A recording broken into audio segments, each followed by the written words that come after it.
Alright, here we go. What is up, motherfuckers and party people? I took a little bit longer than I wanted it to.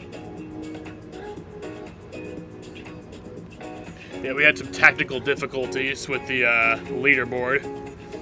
Just has stuff to do with the fact that it's in two different locations this week, the races. So we'll have to do some more tweaks after this race to it. But it was a pretty quick, easy tweak. We just did, I don't know what to do, so Jaden had to show me. Very easy to fix, but it was something that we had to, something that's beyond me, you know? Yeah. What's up, Jaden?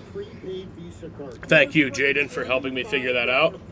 Bro, Jaden was like trying to show me like the fucking most simple concept, and I just couldn't get it. He's like, scroll over, look over to this thing, and I'm like, what thing? Bro, I'm like, I'm not even high yet, dude. I'm just dumb.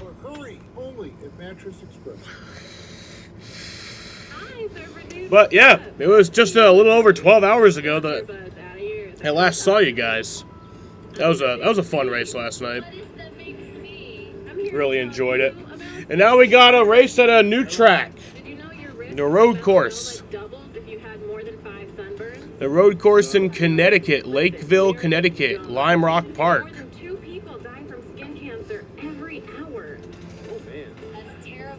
If we see something new changing early, that could be skin cancer. Is there skin cancer on me right now? For the Liuna 150. Your dermatologist. Come closer. That tiny spot on your nose could be the end of you. You guys checking yourselves out in the mirror right now? That could be skin cancer. The good news is if you catch it early enough, you can be A-OK. You gotta get checked, girl. Yeah, we have never raced at this track before, and the things are a little different this week. There's no live pit stops because of the fucking... I hate that. I really do. Jesus Christ, lag. I really hate that there's no live pit stops. I feel like if they shouldn't be able to do it if there's no live pit. When I'm NASCAR fucking commissioner, when I become the commissioner of NASCAR, that's going to be a rule. There must be live pit stops.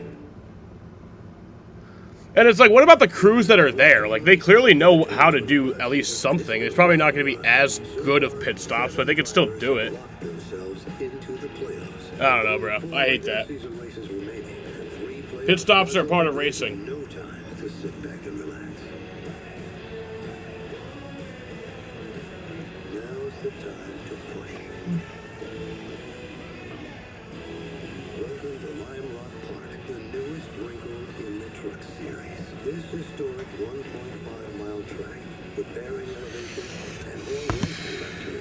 Yes, we have a doubleheader today. On tap, we have this race. Starting here, green flag is at 1:23. And then we have the Cup race tonight from Atlanta. Fucking lag. For the first time ever at this 1.5 7-turn road course. Do you want to stop with the lag? Fans have absolutely turned out. It couldn't be a more perfect day to go racing. It's a doubleheader with us and with ARCA, and you see it there, 74 degrees. Oh yeah, there is an ARCA race today. Not watching that shit. So we are happy that you are joining us on this Saturday afternoon for Truck Series Racing. I'm Jamie Little, joined by Michael Waltrip and Trevor Bain, and what you hear us talk about... I saw a fan video from Lime Rock where it looked like there was literally like no fence or anything guarding them from like the track. Absolutely, Jamie. It was just like a long like runoff area of grass, and it did not look like there was a fence or anything, but it was all just perspective, and like there actually is a fence. I was like, that would be fucking crazy. It's a real sweeping corner that sets up that left-hander and then the right-hander through 3 and 4. You need to connect those together as you get into Paul Newman Straight and to the uphill in turn 5. We're going to see trucks getting light over that hill as they crest, coming back down into turn 6 and 7. Some faster corners that set you up for that long stand posted straightaway, Michael. What a crazy racetrack. So much fun. Great job explaining exactly what this thing looks like, Trevor. But if you're a driver, the challenges are aplenty. World-class road racer Jordan Taylor goes down into turn 1 in qualifying. And look, watch him. He locks up that right front tire. That's how hard this place is. He's won at Daytona. He's won at Le Mans. He's won all over the world. But that's one challenge here. Andres Perez going to the uphill turn number 5. Whoa. Inners looks pretty good. Look at that exit. Just I also saw that they were getting some airtime in practice, which is kind of cool. Sounds like it could be Onto the front disastrous, straightaway, though. and look at A little too Cruz scary for me. away from him just there, and that was on a qualifying run. Can you imagine what it's going to look like? We got all 36 of these trucks out here together doing battle. Something they haven't done. We're going to talk all day about how narrow this place is. So much action ahead, so much to see. We've got road course ringers, we've got our regulars. Let's get things started. Let's go trackside for opening ceremonies. Please rise as you are able and remove your hats as the Connecticut State Police honor represents our nation's colors. And now please remain standing as Reverend Hyde provides today's invocation. Let us pray. Gracious God, racing in beautiful Lime Rock reminds me of the psalm, I lift up my eyes to the hills. But our eyes are focused right now on the track, not so much the hills. The psalm continues, the Lord will keep you from all harm. He will watch over your life. God, bless the drivers today with focus and courage, and the crews with calmness under pressure. Bless the guards and safety teams with sharp eyes and steady nerves. Watch over all here who make this weekend possible, and God bless us, the fans. Amen. Amen. To perform our national anthem, please welcome from the Connecticut State Police, Donna Sabarin.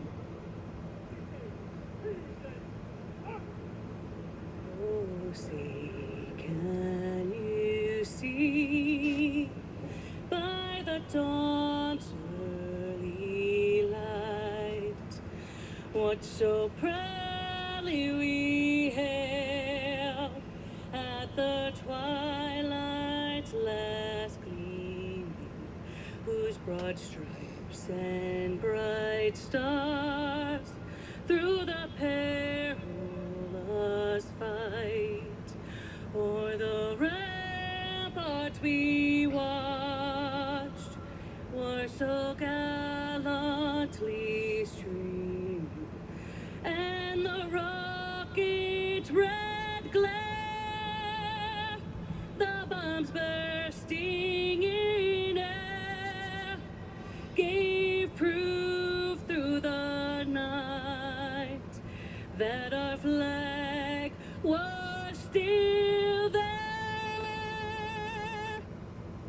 Oh, say does that star-spangled banner yet wave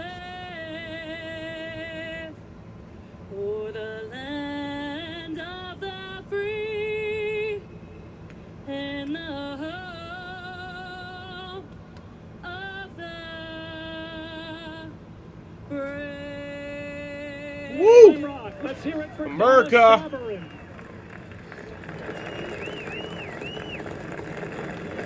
For the first time ever, the NASCAR Truck Series will race in the state of Connecticut.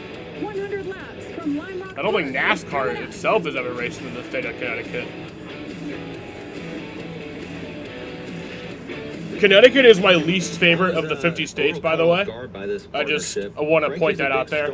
Out of all 50 states, Connecticut is the worst. In the middle of things. I was in Connecticut for all of probably 2 hours in my entire life, and I hated all of those 2 hours.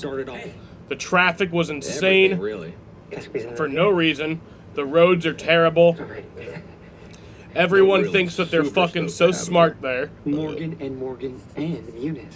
because they have a few good colleges. When Ram killed the heavy V8, people had opinions. We got it wrong.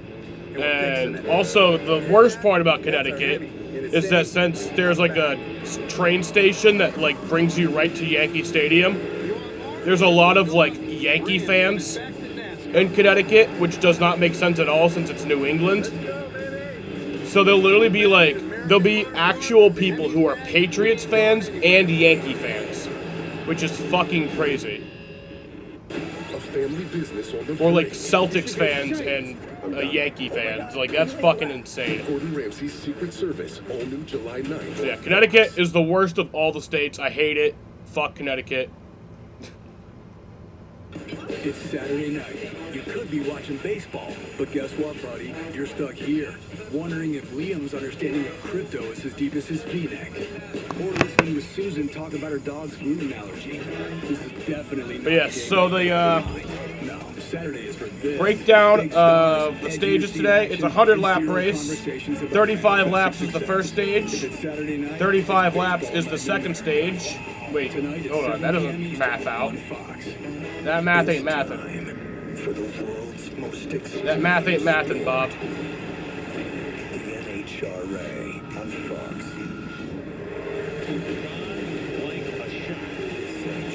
Okay. Well, this does not make sense at all. Because Bob is saying that the laps, the stage breakdown is 35. Oh, wait, no, never mind. The math is mathing. I'm fucking stupid. Okay. Nope, it makes sense. Sam is dumb. Bob is right. Never doubt Bob. Stages are 35 laps for the first stage, 35 laps for the second stage, and 30 laps for the final stage. That'll bring out 100 laps. Now there's no competitive pit stops, which fucking sucks. It's stupid. So what might end up happening during this race is that my leaderboard, it might end up saying that it's a red flag when they go to do their non-competitive pit stops. But it's not actually a red flag. So just follow my lights. My lights are the real lights. He has been broadcasting for many, many years, but he's You got been Mike racing Joy? here for decades. There he is. You don't see a bigger smile on the guy's face than when he's climbing inside a race car. Look at him back in the 70s, racing right here. He's taking a checkered flag, raced against his own son, Scott. Let's get a history lesson from Mike Joy now. Thanks, Jamie, and welcome to my home track. International racing star and local hero John Fitch, joined with Jim Vale, the property. Oh, he's not doing the way out this play-by-play. Beautiful mile-and-a-half road course. We have footage of the first race here in 1957. You'll see those cars driving off into Big Bend the same way the trucks will today. That tailpipe smoke is a byproduct of the fuel they had to use back then. In the early 70s, it was the Trans Am. Mark Donahue won here for Roger Penske. So did Sam Posey, and Parnelli Jones, driving Bud Moore's Mustang, beat Donahue and Posey in the biggest race ever held here. In the 80s and 90s, it was Camel GT. Stars like Parnelli's son, PJ. Davy Jones in a Jaguar, Jeff Brabham and John Morton in Nissans, and Wayne Taylor, whose son Jordan is on the outside pole for today's truck race. Local heroes, we've got them. Sam Posey has the front straight named for his accomplishments here. And actor, philanthropist turned racer Paul Newman drove Bob Sharp Datsuns here to a number of victories and won national championships. This was his playground, and the back straightaway is named for him. Now, today is not the first ever truck race at Lime Rock. The SCCA had a compact pro truck series in the late 1980s. That's where bump drafting was invented and perfected. So, two unique things about Lime Rock Park. One, all of the turns are named. Yep, I see a fucking Yankee fan right there. Two, Fuck this shit. There has never been a I hate single this state. grandstand or even a set of bleachers here. Everybody brings their picnic blankets and their lawn chairs and settle in to watch a great day of racing, just as I'm about to do. Sounds like so much fun. And Trevor, I think we've heard that all morning long from these drivers, how much fun they're having on this racetrack. That's cool when you come to a new place historic like here at Lime Rock, and then the drivers love it. Yeah, drivers love it when they have something they can manage, right? We watch them sliding and slipping around trying to get their truck in the right position. Love it. Mike's in there with the fans. Let's now go trackside for the most famous words in racing. Race fans, it's time for the most famous words in motorsports. Here to give the command for the inaugural Liuna 150 at Lime Rock Park, please welcome from Liuna, General Secretary and Treasurer, Michael F. Sabatoni. Welcome to beautiful Lime Rock Park. On behalf of the 530,000 proud, strong, united men and women of the Laborers International Union in North America, our General President Brent Booker, Vice President Regional Manager Dan Bianco, and our General Executive Board, thank you for having us here today to sponsor this beautiful event. It is with honor and pleasure that I say God bless our troops, God bless the United States of America. And with that, I would like to say, drivers, are you ready? Start your engines! Yeah. Engines are fired.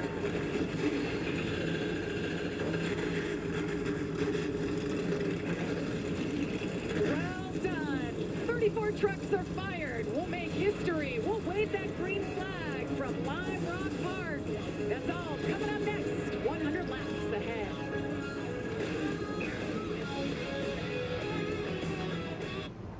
Before taking Breztri for my COPD, I had bad days. Days ruined by flare-ups. That could permanently damage my lungs. Then, I talked to my doctor about Breztri, and I noticed things changed. Breztri gave me better breathing. Starting within 5 minutes, my lung function improved. Breztri also helped improve my symptoms, and was even proven to reduce flare-ups, including those that could send me to the hospital.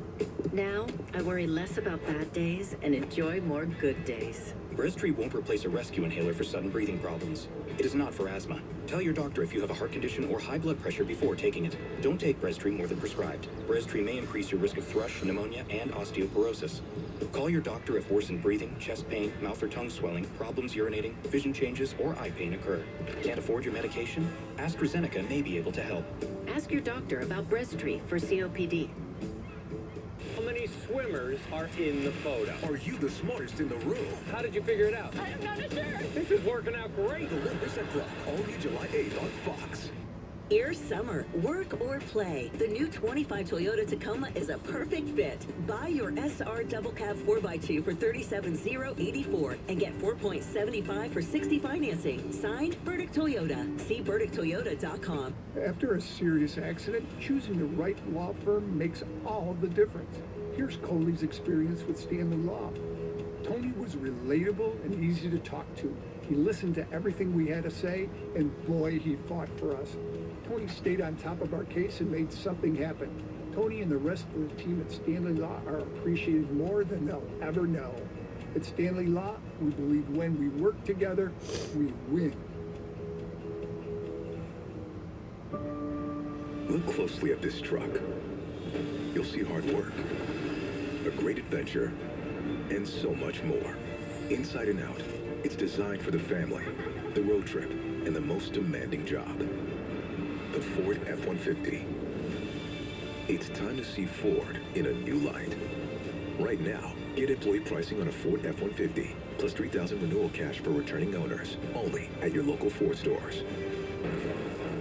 Dear summer, work or play, we've got the legendary Toyota Tundra you've been looking for. Now get 1.99 for 60 months financing on gas or hybrid models. Signed, Burdick Toyota in Cicero. Shop with SmartPath at BurdickToyota.com. Thanks for watching Fox 68 WSYT.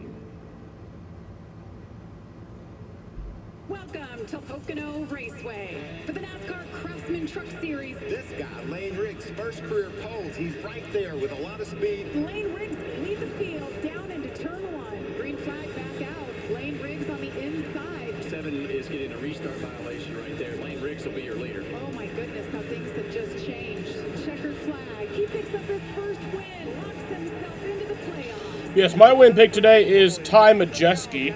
He is who I have winning today's Truck Series race from Lime Rock Park in Lakeville, Connecticut. 10th different winner this season, locking himself into the playoffs. We talk about this kid every week. We knew it was just a matter of time. Oh, yeah, he's just been so strong week in and week out. One of the championship favorites. He's got to figure out a way to deal with Corey Heim. We know that week in and week out. We talk about our pole sitter Heim and how strong he is. But, man, this Riggs, this team, they're ready to do battle as we race toward the playoffs. Yeah, absolutely, Michael. And you mentioned it, for several weeks we saw him inching closer to that win. There were a couple times he had a shot at the win and maybe didn't close it out. But last weekend at Pocono, everything played out perfectly for Lane. He took his gloves off, went bare knuckle races last week and grabbed that victory. It was an awesome run. He certainly did. He'll start third. And how about another guy starting up here in the top 5, starting on the front row? Taylor making his Truck Series debut, but he is far from a rookie. Look at this resume. I mean, he has won in everything. If they turn left and right, he's been there, done that. What about this list right here? The 24 Hours of Le Mans, Daytona, 12 Hours Tires of Sebring, multiple wins there. His road racing prowess is amazing, and he showed it in practice and qualifying. Just got in the truck for the first time and came right up to speed, and obviously really fast in qualifying as well. Yeah, absolutely, Michael. We have such a unique blend here of road racers who have a ton of experience. Jordan Taylor's won a couple races here at this racetrack, but totally different type of car. They have ABS for the brake systems. They have traction control. The trucks have none of that. It's very raw, a lot of power, a lot of movement as you manage that. On the other side, you see the truck next to him with Corey Heim. He's got tons of laps in these trucks, but no laps on this racetrack until this weekend. Going to be fun. Well, let's take a look now at the Craftsman starting grid. Corey Heim, you just mentioned him. 5th time he'll lead the field to green this year. Starting just next to him, Jordan Taylor, the road course superstar, making his truck debut. Trevor? Yeah, as we look at Road 2 here, Jamie, you see a couple regulars. We talked about Lane Riggs and his win at Pocono, but Ty Majeski still winless this year. This season, that is something I did not see coming. We know he has a ton of talent and will be contending today. Another road course ace on Road 3. Rick Cruz is going to be starting on the inside of that road as we look back. Honeycutt there alongside him in that 45 truck. Let's take a look at the rest of the lineup. Kind of a mix from front to back. Yeah, what about Australia's Cam Waters? He's going to go from the 16th position. Thomas Annunziata, another road course ace, starting inside the top 20. Look a little farther back here, Ben Rhodes. I know he wasn't very happy with his qualifying run. Neither was Tanner Gray. You know, track position will be important in this narrow road course, so starting further back than they would have wanted to. Yeah, let's put Raja up here too, because I want Raja to win. Jack Wood had some issues in qualifying, didn't get to do so. I think Raja's my guy. I don't really have a trucks guy, but I like Raja a lot. The 17th row in. See Frankie Muniz there in row 15. He'll have an onboard today with a foot cam, which is something that's always fun to watch these road courses. See how, as you mentioned, they're sliding around. They have to manage it, but not just the steering wheel, but those 2 feet. That's our starting lineup. Let's now check in with our on-track analyst, Mr. Todd Bodine, who was on the track just moments ago.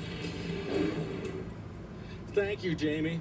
1956, they built Lime Rock Park. And back then, they didn't worry about the technical aspect of driving race cars. They wanted to have fun. So this place was built for having fun. And every driver I talked to in the garage area said, absolutely one of the most fun racetracks they've ever been on. And doesn't go without its technical portion, too, which is nice. We're here in turns 2, 3, and 4. This area of the racetrack is very, very technical because you go from corner to corner. And if you miss one corner, you mess up your line for the next corner, which messes up your line for the next corner. So it's very technical and very important to be on the right line. And I've talked to a few of the old racers around here, got thousands of laps, and the one thing they all giggle and tell me, you come off of turn 2 and you want to set yourself up for turn 3 and being in the right line, you just aim for the red outhouse on the hill. The outhouse, I like it. We're going to be checking in with Todd throughout today's race. Well, we have 2 pit reporters covering all the action. This is Caitlin Finsey and Josh Sims. Good day, Josh. Good day, Jamie. And I can tell you this about Corey Heim. He has been the dominant truck all season long. 4 wins, and if you ask him, he could argue he should have twice as many, and he's done it on all different types of tracks. So it's no surprise he is on the pole for today's race. They felt good about their truck yesterday in practice. Felt like they made some changes to get even better. And keep this in mind, Corey Heim has won the last 2 truck races on road courses. No driver has ever won 3 in a row. So Corey has a chance to make some history out here today, Caitlin. Well, Josh, one driver to keep an eye on with some work to do is former champion of Ben Rhodes, entering this race 60 points below the cut line. And I had a chance to talk with Ben about the How is he a 2-time champion? Oh, wait, because the format sucks. From bad pit stops to mechanical failures, he said we can't seem to find any consistency. Now, the team did make a crew chief change last time out with Doug George on top of the pit box. Doug is with the team once again because they know with just a few races remaining in the regular season, they need to do whatever it takes to try and get a win for Ben Rhodes to advance them. Jamie? Thank you, Caitlin. And Michael, let's take a look at our Craftsman track description. This place is 1.5 miles in length. We've talked a lot about the history and the significance of this racetrack. 7 turns on the road course. You can see the front straightaway is 40 feet wide. but the rest of the circuit's only 30 feet wide. And this which track was built in means it's very 1957. narrow. Passing is going to be tough, Trevor. It is going to be tough, Michael. You got 100 laps to figure it out, though, here as we look at our race analysis up next. You're going to see that stage 1 is 35 All right, laps. pace car's off. 35 laps, and then we go to the final Here we go. stage. Green flags in the air. We are racing from Lime Rock Park for the first NASCAR Truck Series race in Connecticut. Great start for Corey Heim as they're side by side. Every Ooh. single row behind them touching. Contact back there. We're just going to see that all day long, Jamie. Look how those two trucks side by side fill up the whole racetrack. Great action, great shots. That's the left-hander, the only one on the track. Now they work their way up through the Paul Newman straight, uphill, into turn 5. This is my favorite turn, Jamie. The uphill. I'm speechless still. We just made it through turns 1, 2, 3, 4 without anybody off-roading there, Michael. I did not see that coming. Well, get ready, Trevor, because as the laps roll on, these truckers tend to get a little wilder and wilder. We're going to see a lot of off-track action, I guarantee you that. Damn, they are going fast. Look at Daniel Hemrick taking a peek right now. Hasn't had the best. Down that hill is scary. The best truck since we've been here, but he's trying to make the most of it early here. As you see these drivers go down the front stretch, this is the first time they've been around other vehicles. In practice, you can see everything. Now you have Woo. 20 other trucks obstructing. 81, Connor Mozak and Chandler Smith making contact. 20 laps on for my whole career.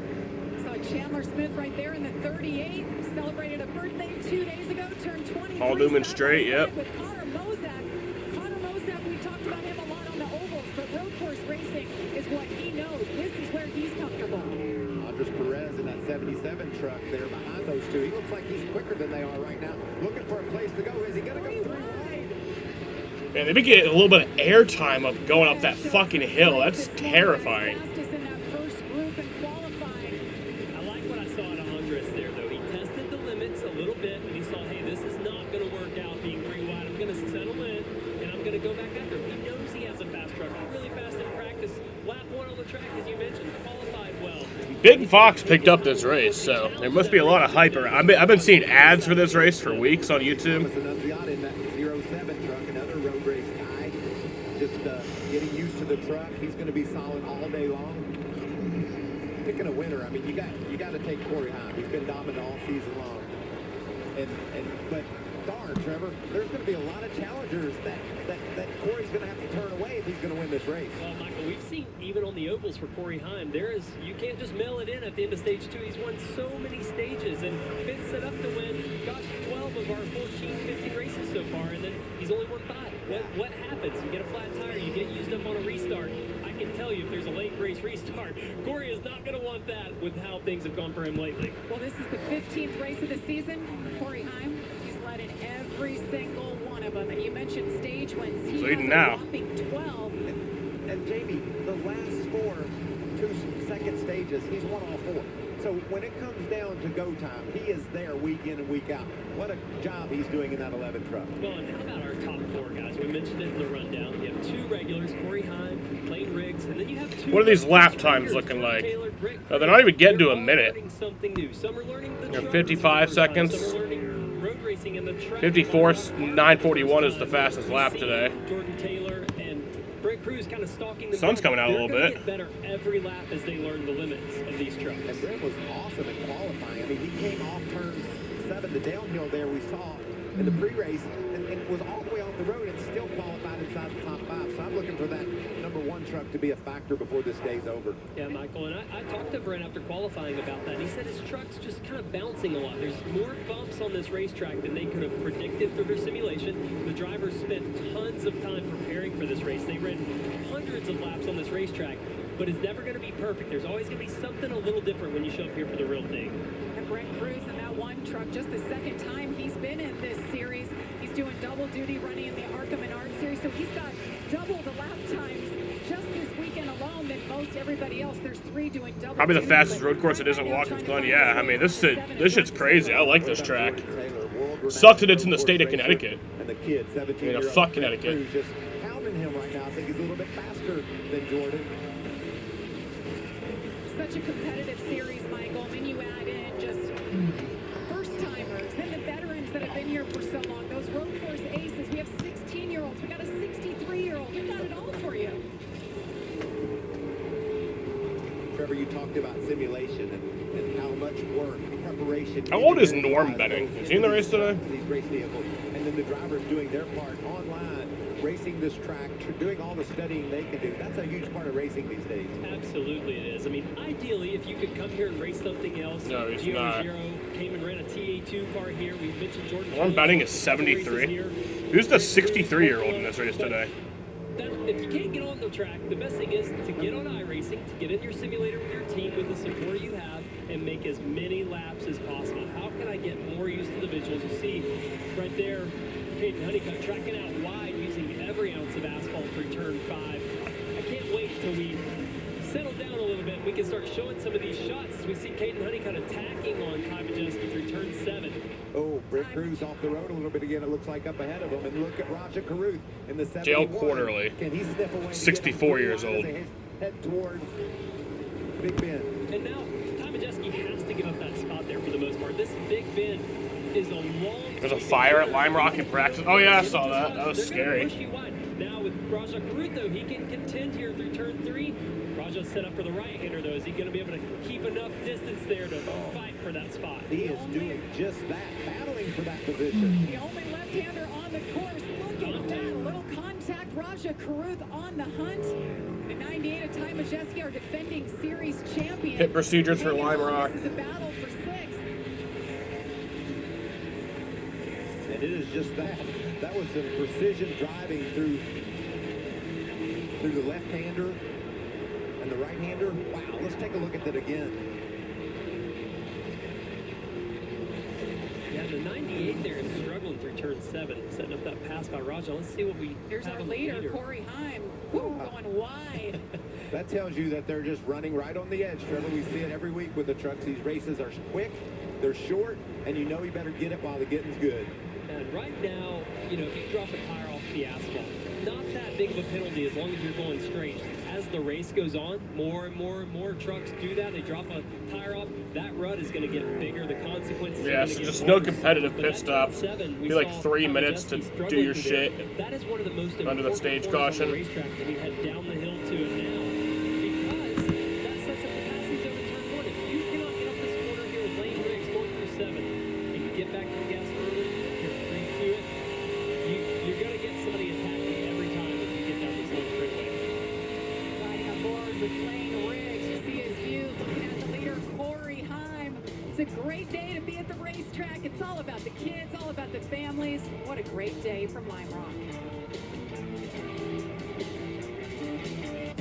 At Ace, we know whether you grill with charcoal, gas, pellet, or griddle, we've got the perfect grill for you. Because only your local Ace has all the best brands in one place, like Weber, Big Green Egg, Traeger, and Blackstone. With free assembly and delivery of your new grill, along with all the sauces, rubs, and grilling extras, you'll have everything you need for your perfect barbecue. That sounds pretty perfect. Around the block, what you need in stock, with service so good it's guaranteed. Ace is the place with the helpful hardware, folks. Some folks are drawn to open country. Full screen green flag commercials. Others crave the wild Gotta love it. roar of a high-performance exhaust. Hope TNT isn't doing it. And some like both. We call them family. Bounty Mega Roll lasts longer, so you can tackle Applesauce and avocado, berries, butter, coffee cream, trippy fingers, deviled eggs, and empanadas, red and green. Bounty Mega Roll lets you clean spills without running out. And mommy's glass of Zinfandel. Bounty, the quicker picker-upper.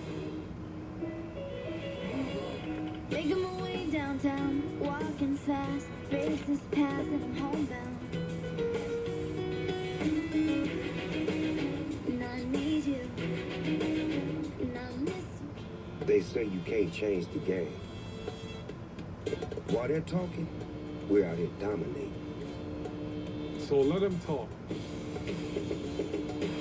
Skechers basketball, comfort that performance. Subway's footlongs are packed with protein, like the Ultimate BNT or the All-Pro Sweet Onion Chicken Teriyaki, with 58 grams of protein. And now, Subway MVP Rewards members can buy any footlong in the app and get another for just $1. Fuel up now in the Subway app. There's a place no map will show you, where GR cars turn into full-blown track beasts. Every apex we nailed, every second we shaved, it's all knowledge that goes right back into your ride. You in?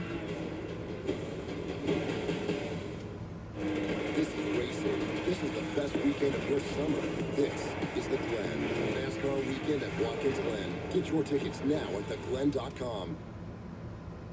The road to 2026 continues tomorrow on Fox with the Gold Cup quarterfinal as the U.S. men's national team takes on Costa Rica. No easy path, no second chances.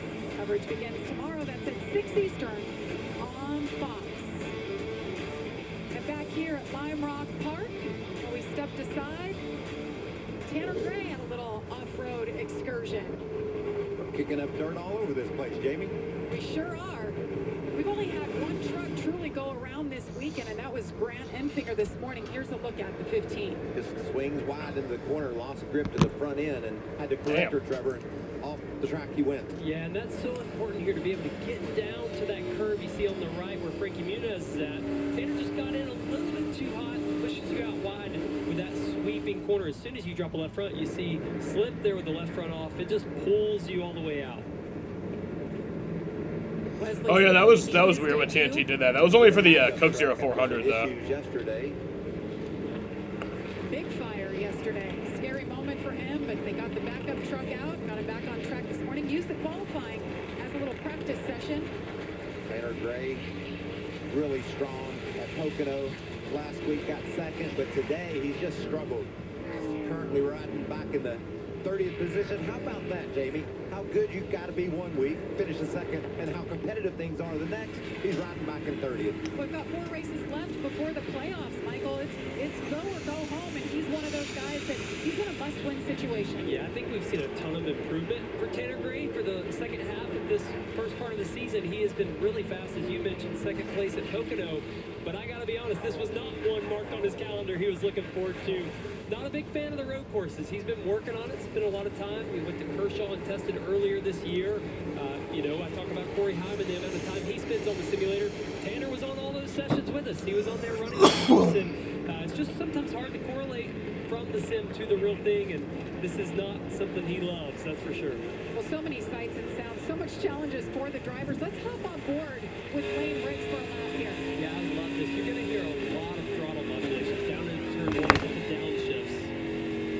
Slides up from this curve. That's a big bend as he works his way off turn 2. Trevor, is the next corner Parliament or not? I don't think it's Parliament. No, it's just the left-hander, Michael. So you want to set up this exit, though. You got to be tight to the left and be straight driving at the right-hander. All those first 3-4 corners connect, and then this is on the straight. They call it Newman straight, but not very straight going through there. Still winding through to turn 5. And then when you get to turn 5, the uphiller, this thing's got a lot going on. Look at that exit.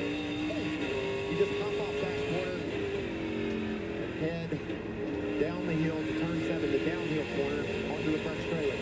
I guess probably the most important corner, would you say, is the downhill here? Because it sets you up for that long run down the front straightaway. Yeah, absolutely. Maybe not for lap time. I think that turns 1 through 4 is kind of where you make lap time. But once you're around other trucks, you have got to be good through 7. I think 1, 2, 3, 4, if you're sliding, you can kind of keep them behind you and play the games. But through there, you're on defense if you're not good at turn 7. Josh. Lane Riggs is our most recent winner in the Truck Series, getting it done at Pocono last week. When it comes to road course racing, that's a little bit new for him. This is only his second time in a truck on a road course. But he actually had a chance to come to Lime Rock about 4 weeks ago and drive a Dark Horse Mustang around this track, so he does have some familiarity. During practice yesterday, battling a tight truck, did stop him from qualifying. 76 is off track. Off the track, but right now he's running. I wonder if he's stuck or if he's just not. He might be stuck actually. Or is he just waiting to?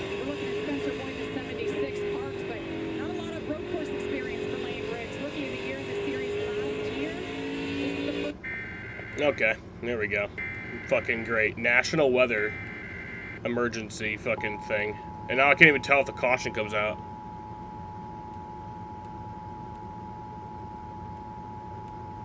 The National Weather Service in Buffalo. It's literally blocking the caution thing. I don't even know if there's a caution. South Central Jefferson County, northeastern Oswego County, until 2:15 p.m.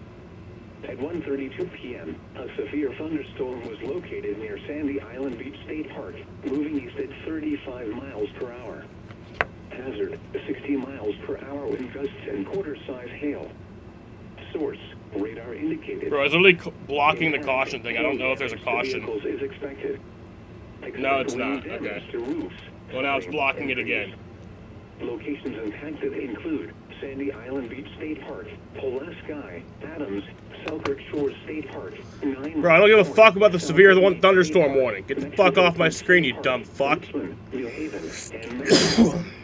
This includes Interstate 81 between exits 34 and 41. Cool. Good to know. Don't give a fuck. Timmy's running 28. He's going to try to make that move. That's Jack Wood, the 91, just ahead of him. He's the biggest mover of the race so far, up 7 spots. They made some adjustments before qualifying this morning, so they were not able to qualify, and NASCAR put them in. So they did not go under caution there. Stay green. As this battle right here rages on. Brent Enfinger off the road and qualifying with a little bit of damage. 10th, 11th, 12th, 13th, all right here. Talked to Grant, he said it wasn't enough to matter. It's just a driver error, and he was going to get that all squared away in this race today. He's running really strong right now in that Nitro. Let's get an update on Ty Majeski, Caitlin. Yeah, Jamie, well, a lot of people may not realize that Ty Majeski, when he came to ThorSport, originally was hired as a race engineer. He told me that he worked on scanning all the suspension parts and cataloging them for the team. So he said, I saw every part and piece that came through this race shop, which really helped him on the driving side. He said as much as he loves driving, he really enjoys the engineering and creativity as well that goes into working on these race trucks. But former champion, right now occupying that 9th spot on track. Jamie? Yeah, I love that. He knows every part of these race trucks. This year, Duke said, you're a champion, you take a back seat, we'll take care of a lot of the minutia that comes with these trucks. You just focus on driving, and so far, doing a nice job here, Ryan Knight. A little bit of damage on that right front fender there we see on the 98, probably from that early restart when they were side by side. He didn't start in the top 4 and he's back to 9th, so that obviously did not go his way being on the outside of that second row. Yeah, he must have maximized during his qualifying lap, because in practice we didn't really see all that much speed out of him, and now falling back after a great qualifying run. Thomas Annunziata there in the 07 is heating up his tailgate.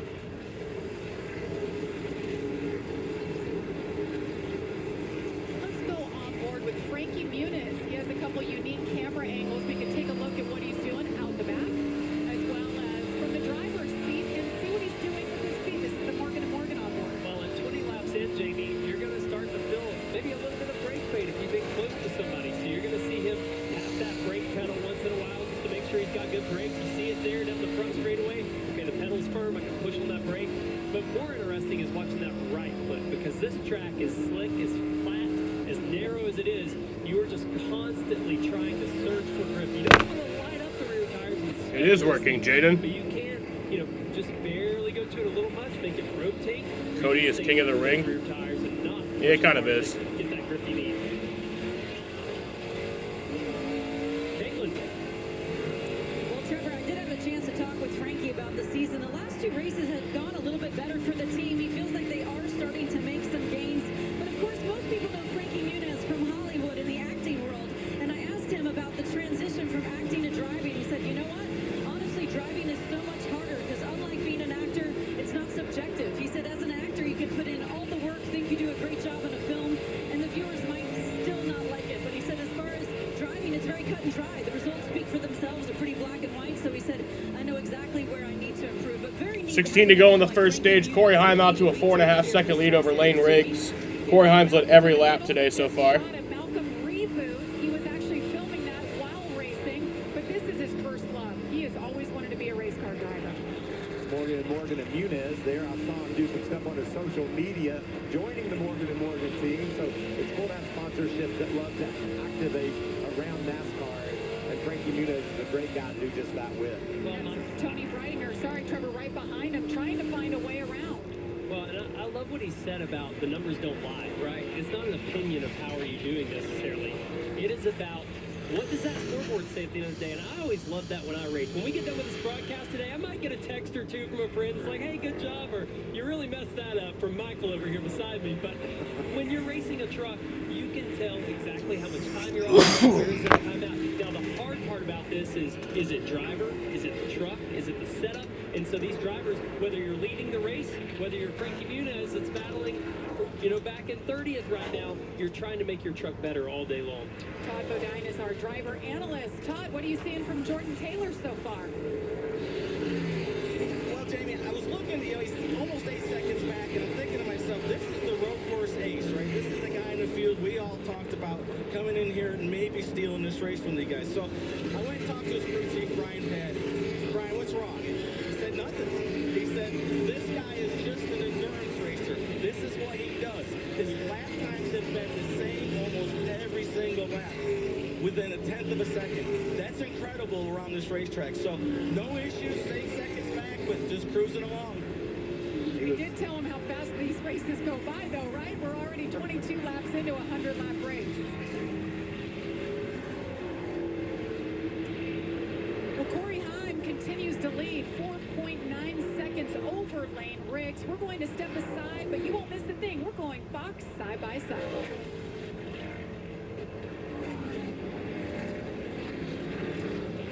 Gotta have a lucky charm when you ride, right? Make you feel safe and protected out there. That's why I never leave home without a photo of the little ones. Bracelet from my husband. Lucky rabbit's foot. Lucky rabbit named Sweet. It's Swedish. That's a whole rabbit. Named Sweet. Well, there's really no need for a lucky charm when you ride. Not when America's #1 motorcycle insurance got your back. We're just gonna ignore the fact that Carl has a rabbit. Named Sweet. So, you like NASCAR but don't know who to root for? Here's some Toyota legends you can get behind. Meet Tyler Reddick. Crushed it in Xfinity Series and now he's here. Basically the Cinderella story, if Cinderella drove 200 miles per hour. Then there's John Hunter Nemechek. New kid on the block, all gas. Cavs got Lonzo Ball, they did indeed. Denny Hamlin. Ever heard of Daytona? He's won it 3 times. No big deal. We have a lot of drivers, all legends. You pick. You in? Put the work in.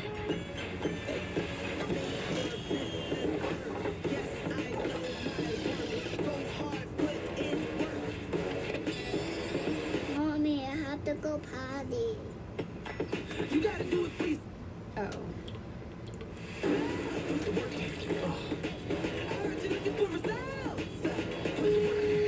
So, what's next?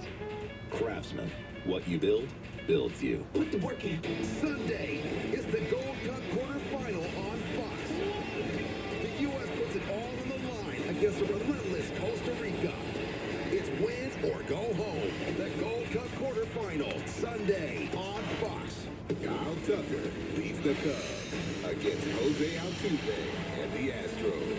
Or the Phillies take on the Braves. It's Baseball Night in America tonight at 7 Eastern on Fox.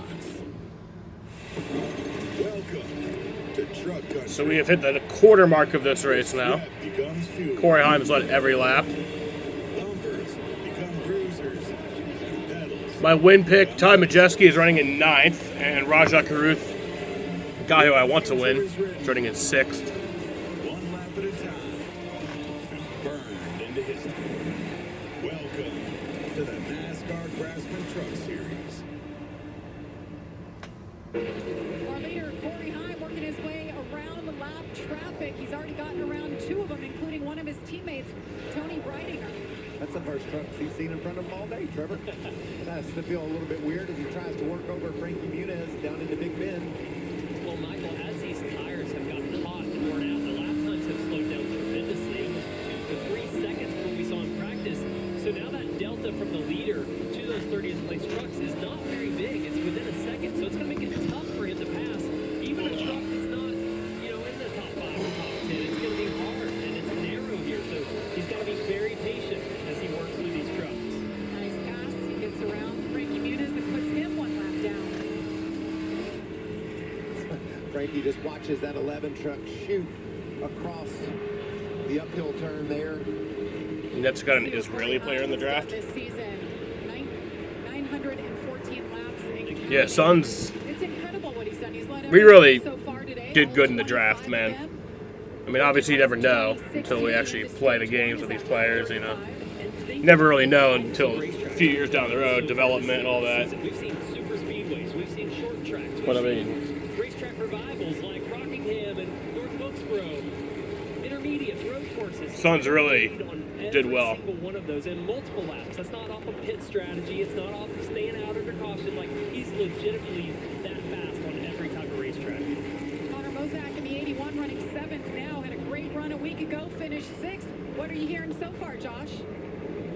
Well, Jamie, when you talk about drivers that excel on road courses, Connor Mozak is on that short list of the Truck Series regulars. And I talked to him about that, knowing that there are 2 road courses left in the regular season. And he said, look, there is pressure on me to perform and win one of these races, whether it's this one or Watkins Glen. But he said, I enjoy the pressure. He came over the radio a little while ago saying he likes the truck the team throws him. Despite running right now in the 7th position, he is one of the fastest trucks on the track. It's all about track position. He's going to look to get that, but look for the 81 to be strong today, if he can get that track position, Jason. Well, he's the fastest of the McAnally Hilgeman Racing.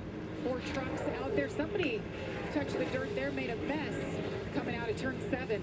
Well, and we're 8 laps until the stage here, and I'm really curious to see who can make the right adjustments. We've talked about the drivers and their ability to adapt, but now the crew chiefs are going to have a chance to make the truck better for their drivers. When we get to that stage, feedback is going to be so crucial.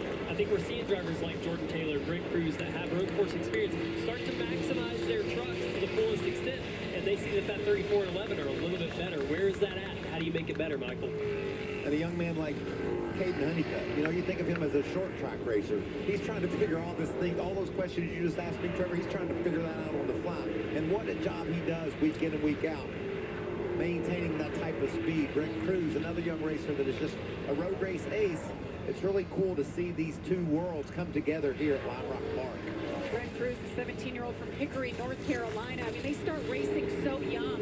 He's probably been racing since he was 4. I know he was racing Trans Am cars at 14, and he's coming up through that pipeline and just getting it done. Cruz running 4. Yeah, that one truck is bouncing a lot. I don't know if you saw that there on that shot through turn 1, but it looks like they have a lot of control on that right front shock. Something just looks a little bit unstable for him. You see it there as he hits the curb. You want that truck to recover when you go over a curb, and his is not doing that, I don't think, to his liking right now. When they come down pit road, what kind of adjustments can they do, if anything, to help that? Well, this is a little different this weekend, right, Jamie? You have a controlled break that we will have for 3 minutes. It's not going to be our typical pit stops. This is a standalone event for the Truck Series. They are away from the Cup and the Xfinity Series this weekend. So NASCAR decided, let's make these uncompetitive.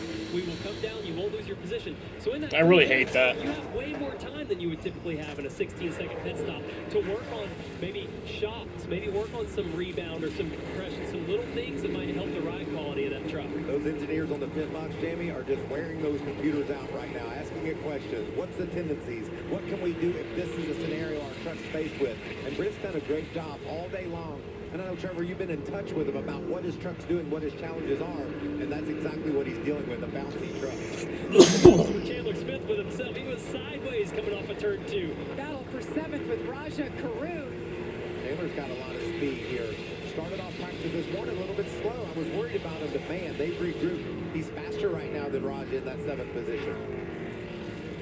Chandler Smith, one of the guys used to race in the Truck Series, did not like road course racing at all until he went to Joe Gibbs Racing.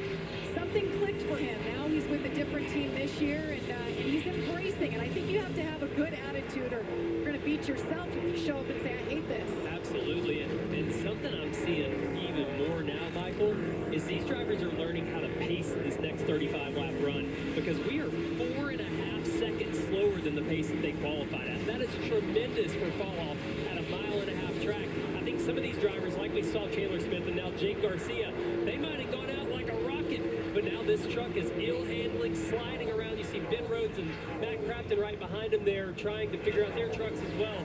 But maybe there's some pacing involved. Maybe I do need to save my brakes and save my tires a little more this next run.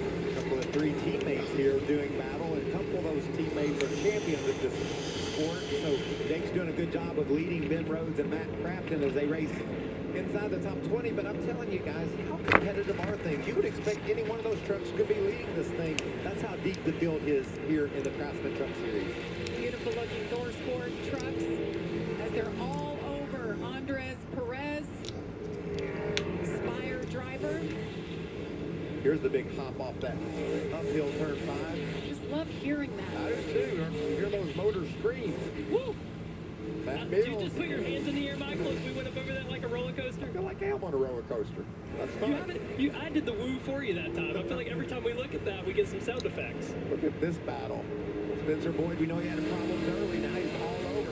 Frank Muniz going forward with Frank. Let's see if he can hold off Spencer. As here comes Jordan Taylor making the pass to put these guys in his rearview mirror.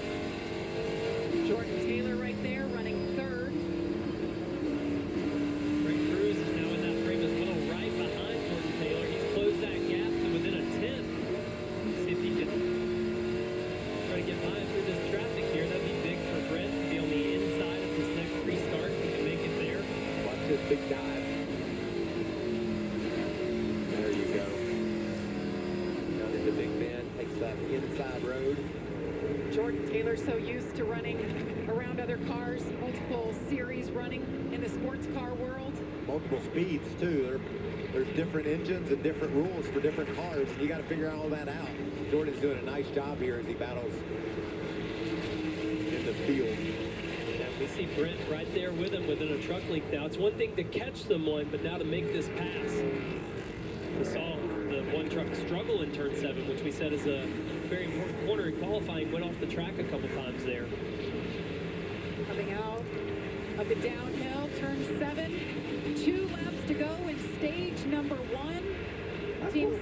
Sorry, Jamie. How cool do you think it is for Brent Cruz to be looking out the windshield and see he's battling with Jordan Taylor, one of the best road racers in the world? He's right on his hip.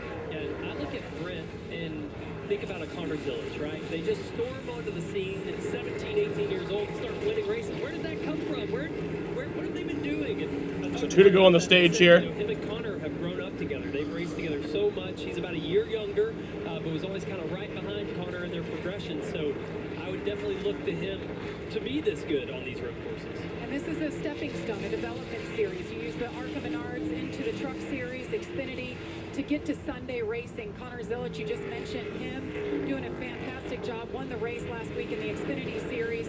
But Connor still stays in touch with these guys like Brent Cruz, gives them advice, helps them out, because these guys want to be racing on Sundays. Big deal for Jack Wood here, not wanting to go a lap down before the end of this stage, doing everything he can to keep Corey Heim behind, but he's going to go right by into turn 1 there. Corey Heim, our leader, final lap of this stage. Jack didn't get to qualify, so he started out back and has made a little bit of progress, but you can see he just got eaten up there by Corey Heim. Now he just hopes Corey doesn't go past someone else so he can get the free pass. And obviously, all these slap trucks in front or slower trucks are trying to stay on the lead lap, but as soon as you cross that finish line, So final lap of the stage here. Corey Heim coming around. take advantage of this next restart that'll come up after our break. All the lap times are within a half a second of each other after about 20 laps with these tires. And there it is, the green and white checkered flag in the air. Corey Heim's going to come around. Who picks up his 13th stage win of 2025, coming in hot. And he will win stage 1 at Lime Rock Park in Lakeville, Connecticut. Takes the green and white checkered. Led every lap here in stage 1. We'll step aside. We'll have pit stops when we come back. Does the 11 need anything? Sure, he's going to ask for something. Corey Heim getting it done in stage 1. What's up, Eric? How you doing? What causes a curve? Is it Peyronie's disease or somebody I can talk to for help? All right, so it was about a 33.5 minute green flag run to start the race. I got somebody for that. Got 65 laps to go. Now there's going to be non-competitive pit stops here. You guys got somebody for Peyronie's disease? There's hope for the estimated 1 in 10 men who may have Peyronie's disease, or PD. A urology specialist who treats PD can help you create a plan, including non-surgical options. Find somebody today at GoGetSomebody.com. You love our legendary subs, so you'll love our legendary new Doritos Footlong Nachos. Doritos and Subway, 2 legends come together to... Legends eating legends. Am I right? Yes, thank you, Marshawn. Doritos Footlong Nachos. Just $5, only at Subway. Slow down, honey. A new driver. You'll need new insurance. Zebra compares over 100 insurance companies to find savings no one else can. Up to $400 a year. Trevor! Oh, look, it's my stop. The Zebra. We do the searching, you do the saving. It's the most fun you'll have by the pool this summer. Release the ball. Nobody knocks me down. The Quiz with Balls, all new July 7th on Fox. If you think high energy bills are just a winter problem, think again. Your AC runs on electricity, and in the summer, those costs skyrocket. The problem is poor insulation that lets the heat pour in, forcing your AC to work overtime. Zero Draft spray foam insulation blocks the heat, keeping your home cool and cutting your energy bill. So stay comfortable for less. Call Zero Draft to seal those gaps, cracks, and holes. We're the ones to call. Her name says it all. Zero Draft. New York State. It's everything this summer. Quality time on mountain heights. Building memories. Beach days they'll never forget. Whatever you're chasing, it's here. Are you ready? New York State. Everything you love. Plan your summer getaway at iloveny.com. Been a while since I got to watch races. Stop wasting your time with impossible to clean messes. Leave it to the pros. I can't take it anymore. Don't worry. We got you. Oh yeah, were you not able to get Prime? Thanks, National Maintenance Supply. National Maintenance is now hiring. We offer services for commercial businesses and residential properties. Full and part-time positions with flexible hours are available in Fayetteville, Syracuse, and Auburn. Call today at 315-253-3017. You're watching Fox 68, WSYT 68.1. Alex Blow looks to continue his season and hold off Joseph Newgarden, Pato O'Ward, Kyle Kirkwood, and the rest of the pack as the IndyCar Series roars into mid-Ohio, July 6th on Fox. Gotta love a little 4th of July weekend racing action. Looking forward to that. Well, our race analyst, he's been kind of all over the place. Todd was on track just earlier today to break down some key points of this racetrack. One of the things Oh, well, that's definitely different. Yeah. I heard about that. I'm sorry about that. About the hill. This is the hill. The drivers exit turn 5 and immediately start climbing the hill. But the tricky part is, if you don't line the truck up properly, you come over this hill, and when the truck lands, you can run right straight off into the dirt, into the grass. You've probably seen some guys do that already.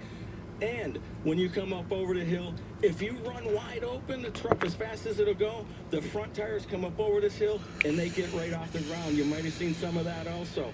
But when they come over the hill and it lands, the rear tires get light and they start spinning. So the drivers have to modulate the throttle up over this hill. Funerals in a and not week. Make the truck get out of control. And a lot of times it will get off in the grass and spin the tires. So this is, you say it's only a hill, but it's not just only a hill. It's really tricky, and every time the drivers are exiting turn 5, they're working their tails off when they get up over here. This part of the track has been so entertaining. Do your kids like to get their belly taken to the car? Like you go over a hill and it kind of, it's like a roller coaster. Takes your belly. That's what this is. Every lap. And that hole right there beside the road that you talked about, Trevor, is going to keep getting deeper and deeper as these guys go through there and turn that dirt up. So more and more difficult. It's not actually a red flag. It's a yellow flag because they just say it's red because they're not counting the laps right now. Now every truck will pull into their box. So I put that thing up there just to, not to trick you guys, you know. I don't want to trick you guys. It's not a real red. They don't have to pit. It's a fake red. Obviously gain an advantage then, but if you come to pit road, you will be frozen. And so that's kind of what we're going to see here with the tire fall off, with the fuel situation. Everybody should, I would expect, be on pit road as you mentioned. And this is when the crew chiefs and the engineers go to work and try to figure out what they're going to do to be able to run down Corey Heim. Got a report from pit road that Corey doesn't want any changes. He likes this truck just like it is. But if you're Jordan Taylor, you're Lane Riggs, you know you've got to make an adjustment. You got to do something to try to take this and cut the advantage that Heim has away. Yeah, these are non-competitive pit stops. Kind of still, nothing's moving on pit road. They haven't been given the go-ahead to all jump over and service these trucks. But when they do, Caitlin, you're there to call the action. Yeah, Jamie. Well, Jordan Taylor, P3 in that stage, actually told me he had a little bit of nerves going into this race, seeing as it's his first time in a truck. But his feedback to the team was just still searching for overall grip on that 7. He did request an air pressure adjustment. For Rajat Karuth in the 71, he told me he really feels like this team has hit a good stride since they won at Nashville a couple of weeks ago. He said he needs lateral grip and drive off. And yeah, he did. I watched the end of that during the delay, and then he ended up blowing it.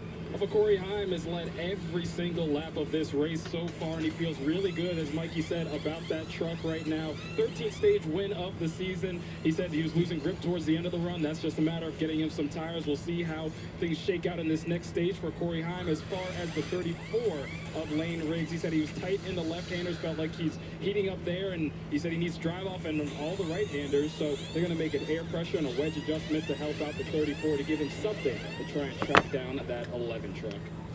Plenty of time to make these needed adjustments for all these drivers. Well, last week, NASCAR lost one of its own, Larry McClure, a NASCAR Cup owner from 1983 to 2009, headquartered in Abington, Virginia. 14 Cup wins to his credit, including 3 Daytona 500 victories. Some of his drivers included A.J. Foyt, Ernie Irvan, Mark Martin, and Sterling Marlin. Larry McClure was 81 years old.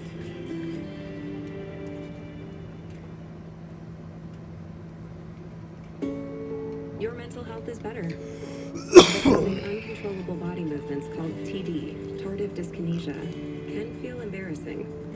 I asked my doctor about treating my TD with Ingrezza.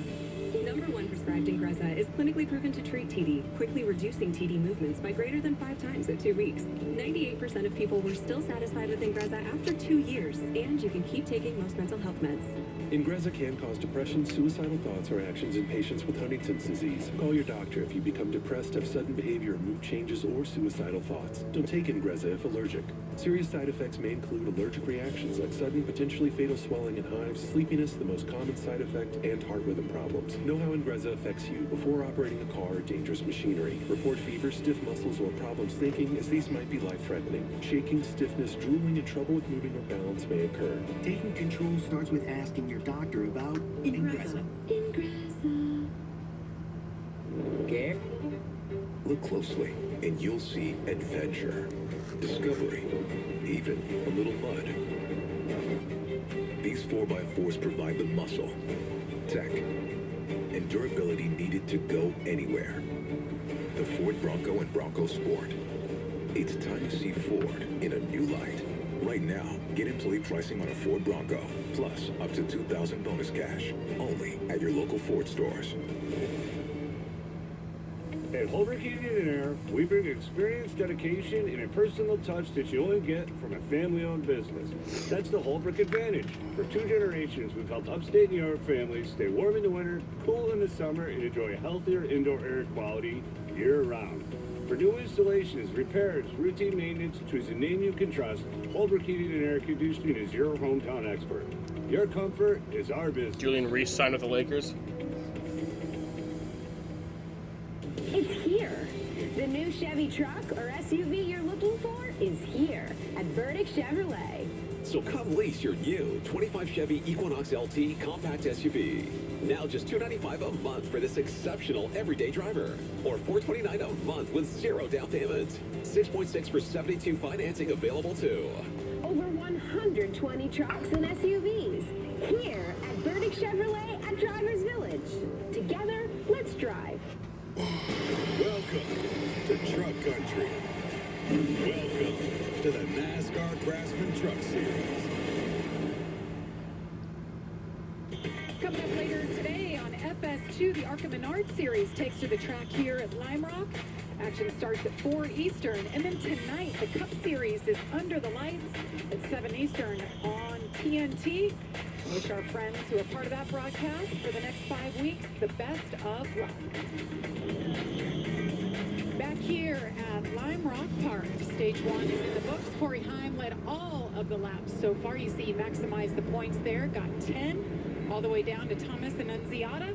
He's not a regular in this series, so he doesn't get those points. No points for you. Otherwise, he'd take home 1, Michael. What a Nice mix there, huh? performance for Corey Heim.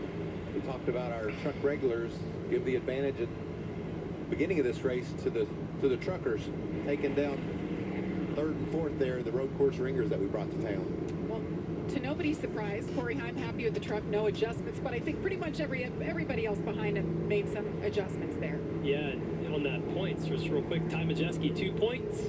Doesn't seem like a big deal, but when you're 19 points above the line, every point's going to matter here in these next few races before the playoffs start. So those adjustments, Jamie, we've heard all weekend a lot of drivers complaining about the left-hander. But, Michael, I would have to imagine the crew chief saying, you got to deal with the left-hander because there's only one. We got 6 right-handers. And that's when you struggle for, they're all struggling as we're listening to the radios for grip up off, trying to get the gas down. Trevor, you talked about earlier, modulating the throttle, how you got to manage how much power you put to those rear tires. And everybody at Seams is struggling with that.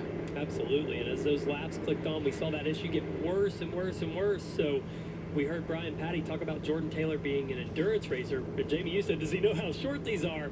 That's a real thing. You have to figure out how hard can I go and what's going to abuse the tires to the point I have nothing left at the end of the run. Let's take a look at the track map once again, remind people what they're dealing with. You talked about the one left-hander. There it is, turn 3. Let's figure that one out because we gotta go right a lot of times. And we saw Tapadon over on the uphill turn number 5 explaining the challenges there. And then we've seen guys running off the road in the downhill turn number 7, how important it is to get good momentum through that part of the corner. Just an awesome racetrack, a lot of fun to cover.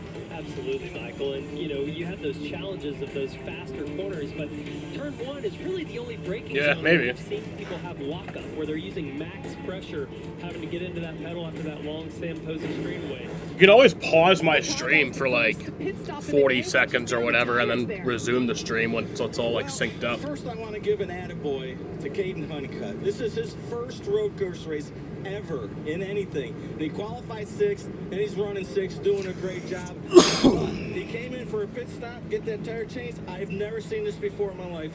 This tire delaminated.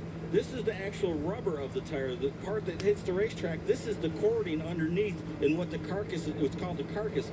And the whole spot of rubber came right off, and there's another one starting here. So he was running 6th, running decent lap times. I told his crew chief, Phil, well, he get 4 good tires, he might go to the front. Jamie? Good point. I don't think that would surprise anyone. We've watched this young man. What a tremendous talent he is. So much ahead of him in his future with what he's done in a short All right, so period. lights are off. Getting ready to go back green. This is the 45 truck. We'll restart 6th as we're getting ready for our first restart of the day. Corey Heim on the inside in the 11 All right. truck. Lane Riggs Back green. on the outside in the 34. Nose to nose, a little bit closer than the initial start. Better launch for Lane Riggs there on the outside. Obviously going to try to dive down in, but Corey's got the advantage on the inside. Through Big Bend. A lot of tire smoke a little further back in the field. Oh, we got one on the track as well. Corey's able to squeeze by Lane Riggs off of turn 2. Everybody keeps it straight. Oof. Oh, big chunk of dirt coming up there. That was Jake Garcia, I think, that hit that. Giorgio nearly out of room there. Right on the edge of that. 3 wide there. Corey Heim now with the advantage. He gets around Lane Riggs. Jordan Taylor back there in 3rd. Connor Mozak moving his way slowly but surely up, guys.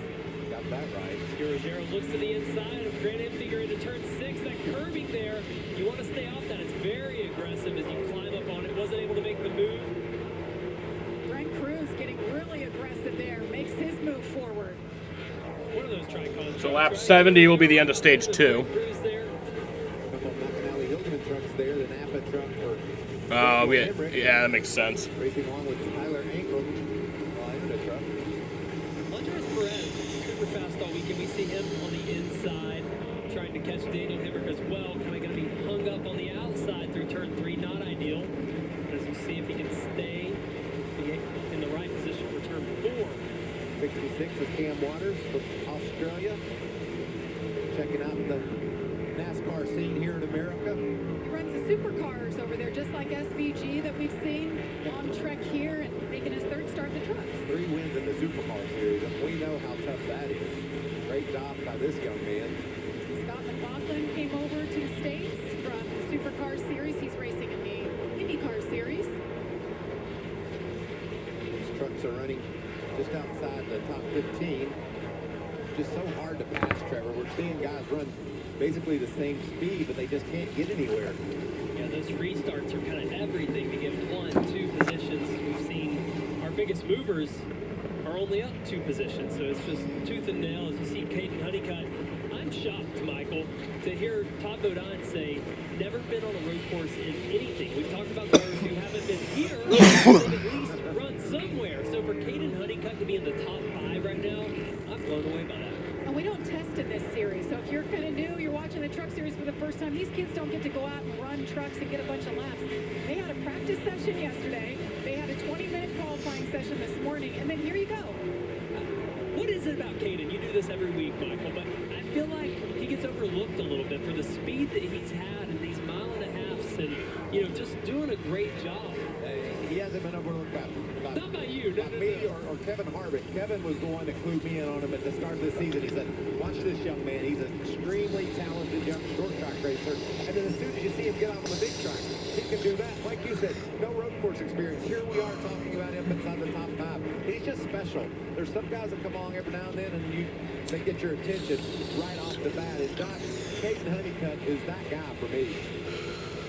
Yeah, and you guys talked about the fact that he'd never been on a road course before. Well, it helps when you have a teammate in Ross Chastain who comes down from the Cup Series to race in the Truck Series from time to time, and you can pick his brain about things. And that's exactly what Caden did before getting in the truck and heading to Lime Rock. He talked to Ross Chastain about what he needs to know when it comes to racing on a road course in a truck, and got some good info that he's been able to put to work out here today. Another important thing to note about Caden Honeycutt, he's in a fight for a playoff spot. Despite having a great season so far, he is still just points above the cut line, so he knows whether he's good or not at road course racing. He needs to figure it out fast if he wants to make his way into the playoffs. Well, he finished third 2 of the last 4 races. That has helped his points position. But what Josh just said, 45 points to the good coming in to this race. And Caden obviously good at understanding points. Was the 2024 Cars Tour champion last year. Kevin Harvick and Dale Jr. Series on the short tracks. Majeski had a really solid qualifying effort. We saw him fall back early in the race, but now he's up to 7th position, moved a couple heads forward, a couple of spots forward from where he fell to. Looks like that 98 truck's coming alive now.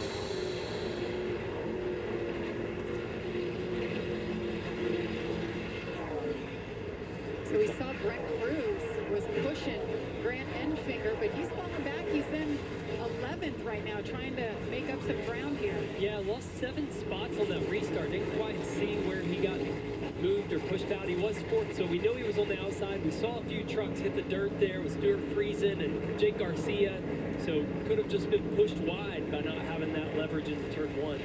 Grant Enfinger, after that off-road excursion, qualifying steady and solid here in the race. Caitlin Grant's up to top 10. He's doing a great job.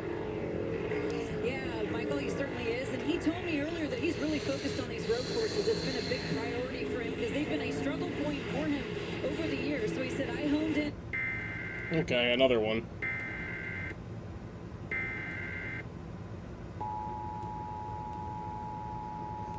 Another fucking national thunderstorm. Fucking bullshit. The National Weather Service in Binghamton has issued a severe thunderstorm warning for central Oneida County until 3 p.m. At 2:11 p.m., a severe thunderstorm was located 9 miles southwest of It's not even gonna hit me, you 11 fucks. miles northwest of Camden, moving east at 35 miles per hour. Hazard, 60 miles per hour wind gusts and penny-sized hail. Source, radar indicated. Impact, expects damage to roofs, siding, and trees. Locations impacted include Rome, Lee, Floyd, Camden, Boonville, Oriskany, Florence, Ava, Blossvale, and Delta Lake.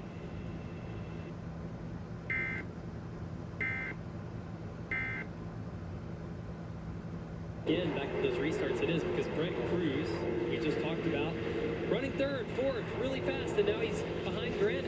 Cannot make the progress that he needs to make.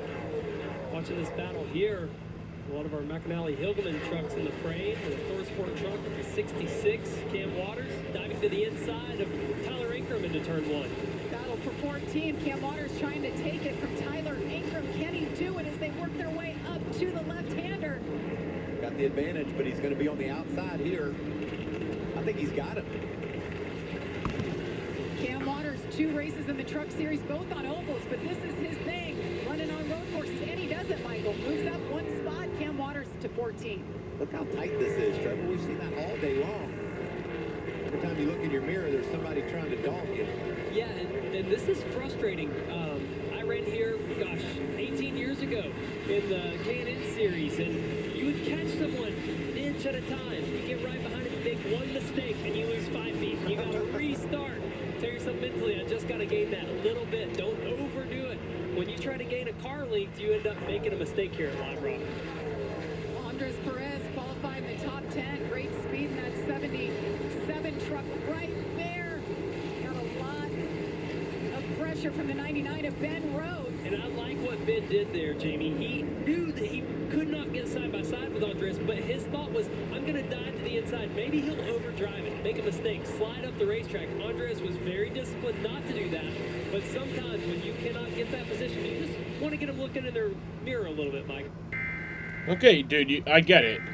I get it. People are gonna die. I don't fucking care.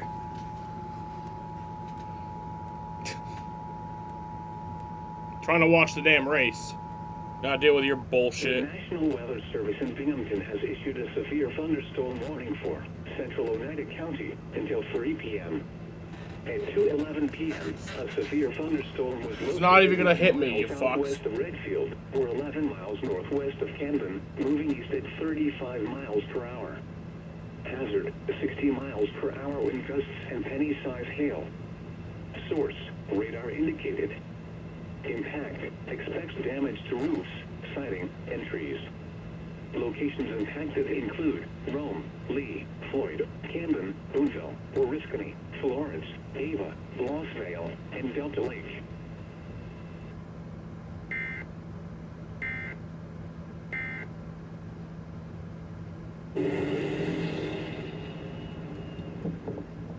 What causes a curve? Is it Peyronie's disease? Is there somebody I can talk to for help? I got somebody for that. I got somebody for that. I got somebody for that. You guys got somebody for Peyronie's disease?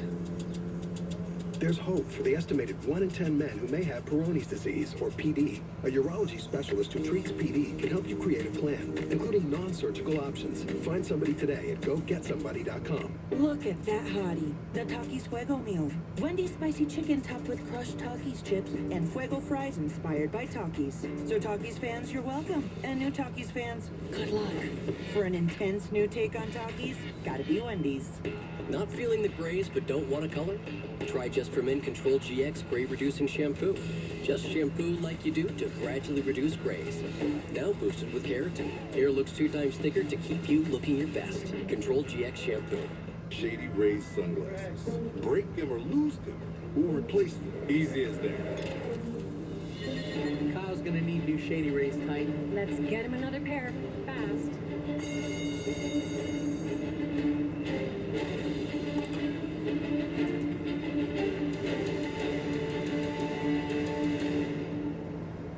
How you doing? Doing good. How about you? Hi. Shady Rays. Eyewear that has your back. The Women's Heroes begin Wednesday on Fox. This copyrighted telecast may not be reproduced, retransmitted, or used in any form without the authorized written consent of NASCAR Dude, I don't fucking care. I don't care.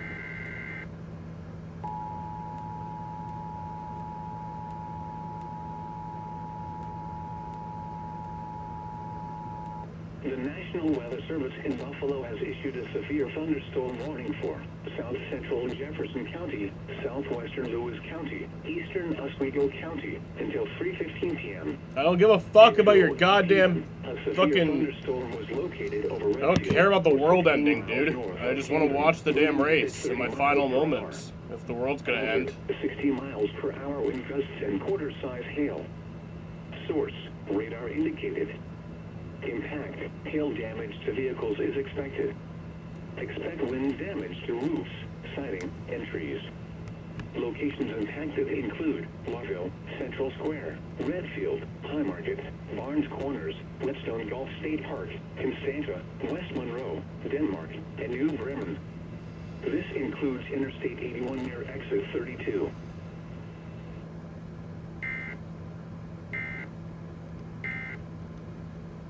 On the restart, but the long run speed is there, and he gave 100% of the credit to Connor.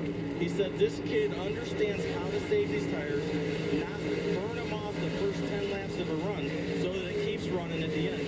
Their lap times or their fall off is less than the leaders as their run goes. So Connor doing a great job using that road course experience to his advantage. Jamie? And the 26-year-old from Charlotte, North Carolina, only been racing about 7, 8 years. So he's had to learn quickly, figuring out the ovals. But when he comes back here, this is his comfort zone, and he's showing it today. I don't see how you can have much comfort at this racetrack, though. As winding and twisty as it is, and all the action that's going on, not only with your hands driving, but also driving with your feet, using those brakes, gingerly squeezing the gas down. So much going on. Thomas Annunziata, he's up 4 spots since the start of this race. Has been inching forward, as we mentioned earlier. Really somebody we thought could contend to maybe win this race. He has that much experience here at Lime Rock and at road courses in general. First met Thomas Annunziata in the ARCA Menard Series, done a handful of those. He's running the Xfinity Series 11 times, doing double duty today, and I think the track time's helping. He's on pole for the ARCA Menards race coming up later today. Yeah, that's unique, right, Jamie? A lot of drivers want to run double duty so they can run the ARCA race, get laps, and then run the truck race. But here at Lime Rock, the schedule is actually flipped. You have truck drivers getting experience for the ARCA race later on. We got 3 guys doing double duty. There you see Brent Cruz, Thomas Annunziata, and Dale Quarterly. How about Dale, 64-year-old from Massachusetts. Still on the lead lap is Dale Quarterly. Yeah, Corey Hines once again pulled out to about a 4.5-second lead. He's just been dominant. A driving machine his whole life, and still at 64 years old, out there getting it done. Working lap 55 here of 100 laps. Fastest truck on the track last lap. Surprise news break. It was Corey Hines. So he's just continuing to lay down lap after lap. He stretched his lead out to about 5 seconds now over Lane Riggs. Lane was able to keep pace with him there for 6-8 laps, but now look at that Safe Flight truck just perfectly onto the front straightaway. And I love watching this. You know, if we take a lap around with Corey Heim, you're going to see how controlled and how precise he is with every move that he makes with his truck. Never getting offline, never really sliding. As you watch it go through 1 and 2, he gets to both of those curves. Now he's going to track out wide off of 2, arc it out for turn 3 a little bit. Watch how tidy he is through here. He gets it right to the curb, stays super low off that corner, and then sets up that winding back into turn 4. And you talked about that being the technical part of that racetrack. He's perfect there, very precise. But now we're going to get to a little bit of the crazy part of the racetrack, and you're going to see this cat can get it done on any sort of combination of turns. Yeah, see him going up that hill. He didn't use the runoff like we've seen some of those truck drivers do. They're sideways, just very controlled right to the edge of the curb as he comes down to turn 7 here. Wants to stay as low as he can for as long as he can, then tracks out right to that curbing. Just a very smooth lap. Yes, it is. You can see that stopwatch by his name on the rundown there. That means he has the fastest lap of the race, and that's a point. Who's surprised? Corey Heim. Nobody. I'll tell you who's surprised now. Morgan and Muniz, because the leader is on your bumper. For the second time today. Like you said, Corey has tremendous patience, especially when it comes to this. Setting up these lap trucks. Planning his time, and I believe this is exactly where he passed him the first time. So he puts Frankie Muniz 2 laps down. Corey has just over a 4-second lead over Lane Riggs, Jordan Taylor, Connor Mozak, and Aiden Honeycutt. That's your top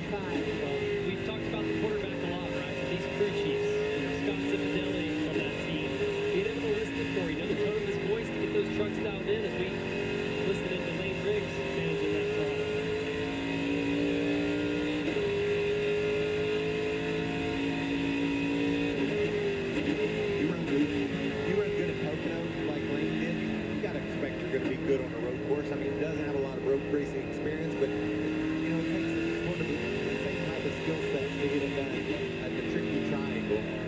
You can see Lane working those gears, and then there's Taylor Jordan, Jordan Taylor, Michael Jordan. One of them. Taylor and Jordan. That's Denny's family. Or, what else do we call him? Rodney. Rodney Sandstorm. His alter ego, the Jeff Gordon fan. If you follow him on social media, this guy has a heck of a personality. Jordan Taylor, but he's so fast on track. I feel like you just gave it back to Jeff Gordon. We saw those Pepsi commercials for years. Gordon, you know, faking people out on the ride-alongs, and then here comes Rodney Sandstorm, Jeff Gordon super fan. Pretty awesome. They even have his name over the door there for the 7 truck. Brian Patty's got to be having fun with this driver behind the wheel. So let's meet Rodney Sandstorm. This happened during the pre-race. Look at this. Jeff Gordon in his younger years. What's going on here? This might be a perfect Do we have security? We say we go to break. Look at that. A younger, is that what Jeff? That's Rodney Sandstorm. I know, he's a big star. He's a big star. Nice to see you.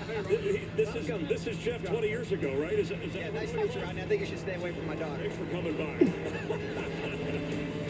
Oh, Michael, I think your brother literally thought that was a crazy fan. Yeah, I think that was pretty funny TV, and Rodney is a great spirit. His alter ego. Caitlin, what do you have on Jordan?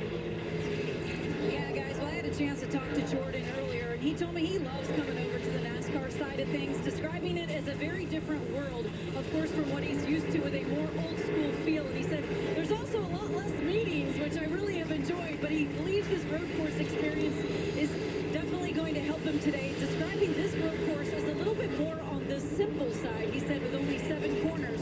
But he said he's raced at Lime Rock, of course, many times, absolutely loves this venue. He said we refer to it as the bull ring of road courses, situated in a Coliseum-style setting in the hills with all the fans around. He said, I just absolutely love this place. Jamie? Well, I love when he made his Cup Series debut. He couldn't believe how physical these drivers got compared to the sports car world he comes from. I think it's some of the most worn out I've been after a cup race on a road course because of what Trevor pointed out earlier. Not only are you using your hands, but back and forth, you're using your core strength, your feet. Every part of you is a part of what has to happen to have success here. 40 laps to go from Lime Rock Park. Corey Heim continues to lead over Lane Ridge.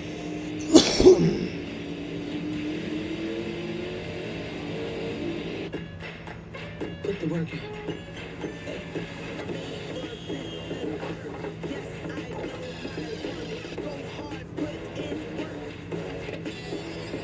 Mommy, I have to go potty. You gotta do it, please. Oh.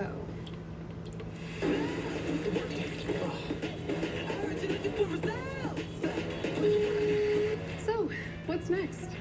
Craftsman. What you build, builds you. Put the work in. Toyota has 3 NASCAR Cup teams. 2311, owned by these two, but this guy actually races for his team. And they both share the track with the team owned by this guy. 3 teams, 4 legends, all going after 1 cup. Now you're up to speed. You in? New Swiffer Mop Deluxe is made for small spaces. The upgraded strip has 75% more scrubbing power.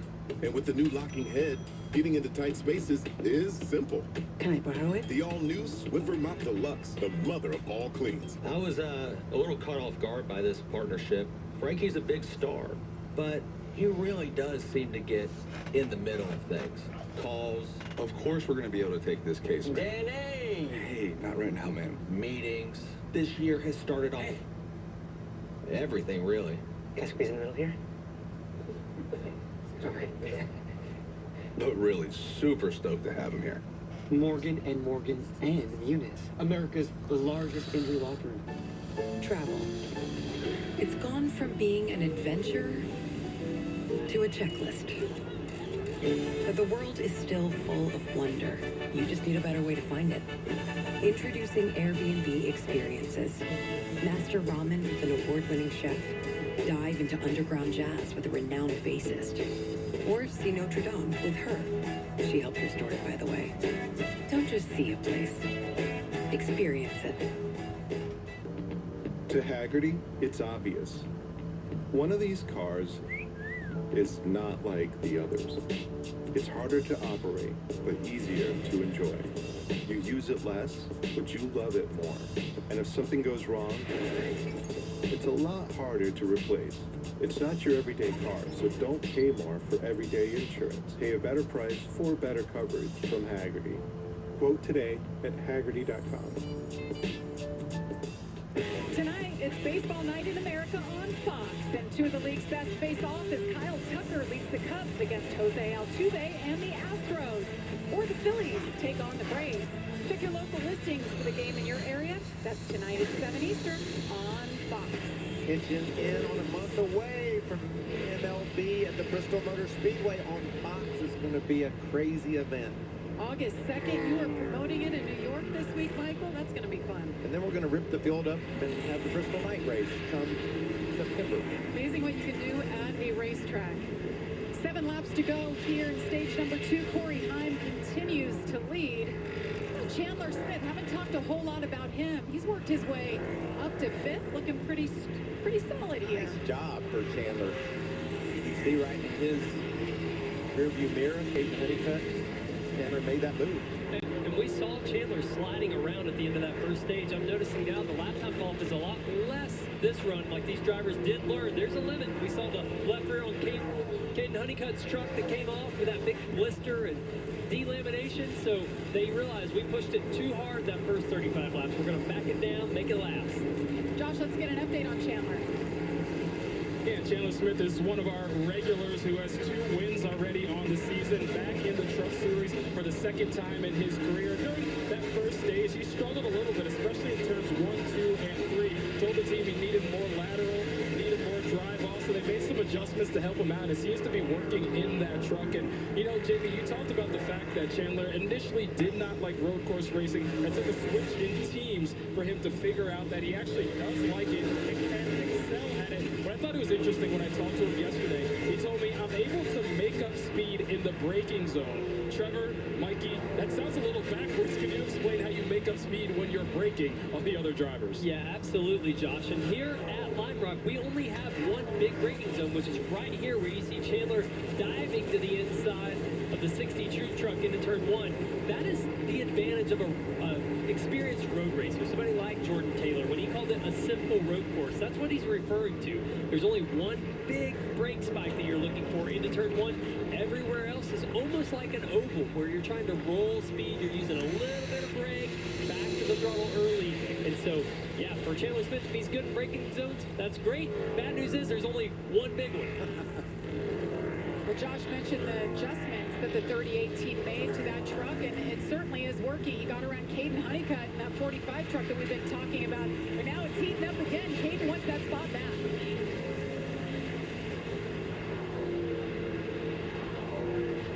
Caden probably was taking care of those tires a bit early in the run after getting word that one of his tires delaminated, and probably taking it easy, tips on a little bit. Maybe it'll come back to him as the off here. Only 4 to go in this stage. We'll have another opportunity to come down pit road. Those non-competitive stops, we call them modified live pit stops. So they'll have plenty of time to talk, discuss what they think they need for the 3rd and final stage. That's only 30 laps, guys. We're coming up on it quickly. Love watching these guys work left and right. Thomas Annunziata there, letting that back end hang out. Yeah, he's up 5 spots now since the beginning of the race. Passed in 71 of Rajat Karuth here recently. Now he's got some clean racetrack. He'll be able to see what kind of lap times he can make up at the end of this run. Really smooth race for this kid. Infrequent runs he gets in NASCAR, and doing a nice job here today. Kind of got a benchmark up there ahead of him in Jordan Taylor in the 7 truck, his teammate, knowing that there's a lot of speed with those fire trucks today. He has a teammate just behind him in Rajat Karuth there, holding down the top 10 like he has all race long. Guys, I can't get over how perfect the weather is. 2 days ago, it was 100 degrees. I mean, this whole country has been sweltering, and then all of a sudden, the cold front comes through, and we're racing in the mid-70s. And oh, by the way, we were supposed to have a bunch of rain today, and thankfully, that moved on out. out, and it's just been picture perfect. As that, watching these trucks cut through the Connecticut countryside has just been a real joy. Corey Heim's still at every lap today. They hop those curves, racing, right? You gotta learn how to manage those. They can help you at times. You can Got 2 to go on the stage. You hang a tire on those. You're exactly right, Michael. And here at Lime Rock, another unique thing is all those curves on the inside of the corners, different sizes. We go down into turn 1 here. You'll see it's not a very big curve on the inside. You can kind of climb it just a little bit, get close to it, and then push up. You can get the one off of turn 2. It's even smaller than that when you see in turn 1. Cam Waters didn't hesitate jumping up over that curve, did he? As he was in turn 1. All of it. So, but as you get to turn 6, where we picked up Thomas Annunziata a little bit ago, man, that curve you got to stay off of. It is aggressive. Here's the turn 2 curve. Josh Balicki, the 44, trying to hold off Jake Garcia, the 13. Battle for the 18th position. Looks like Jake's a little quicker right now than Balicki. Garcia thinking about those points that he wants. It's the final lap of stage number 2. Final lap of the stage. There's a good shot of squeezing over the curve to help that truck turn, transition from straightaway to corner. There's our leader, Corey Heim. Just done everything perfect today. Now we talk about Heim time, but this time Heim is in a different zip code. This is crazy, the dominance he's showing. He won the last 2 road course races. All right. Out of the finals. Corey Heim comes around. You'll see the green and white flag in the air. Unbelievable. 5th time this season, Heim has swept both stages. And right there, officially, Here comes. he picks up his 14th. Corey Heim is going to win stage 2 at Lime Rock Park in Lakeville, Connecticut. I mean, just unprecedented. Never has happened before in the Truck Series. The only guy to lead this historic racetrack, first time here. Will it be Heim time? We'll find out. 1 stage remaining. At Ford, 80% of the vehicles we sell in America are assembled in America. What would happen if other car companies did the same? If they were like us, you'd have up to 15 new plants. Assembling nearly 4 million vehicles per year. If they were like us, they would have said no to Yeah, there's a little bit over a 29-minute green flag run there. American jobs. Nobody's committed to America like Ford is. And who benefits from that? You do.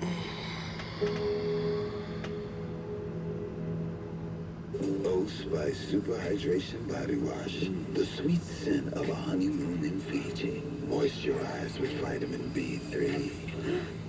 You better not be using all the Old Spice. Can you get my bag? Not feeling the grays but don't want a color? Try Just for Men Control GX Gray Reducing Shampoo. Just shampoo like you do to gradually reduce grays.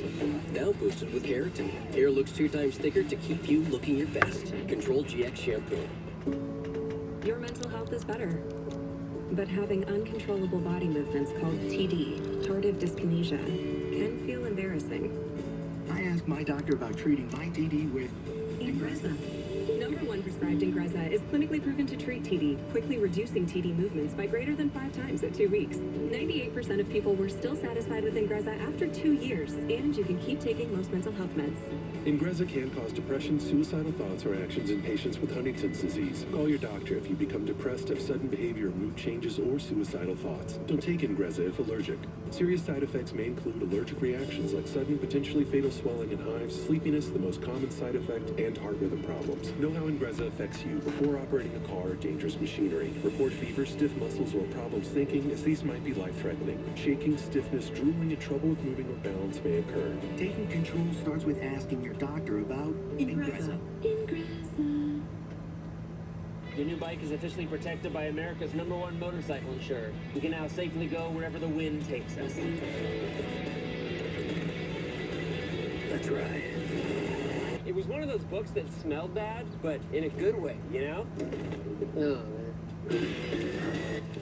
Oh, didn't think this through, did you? No.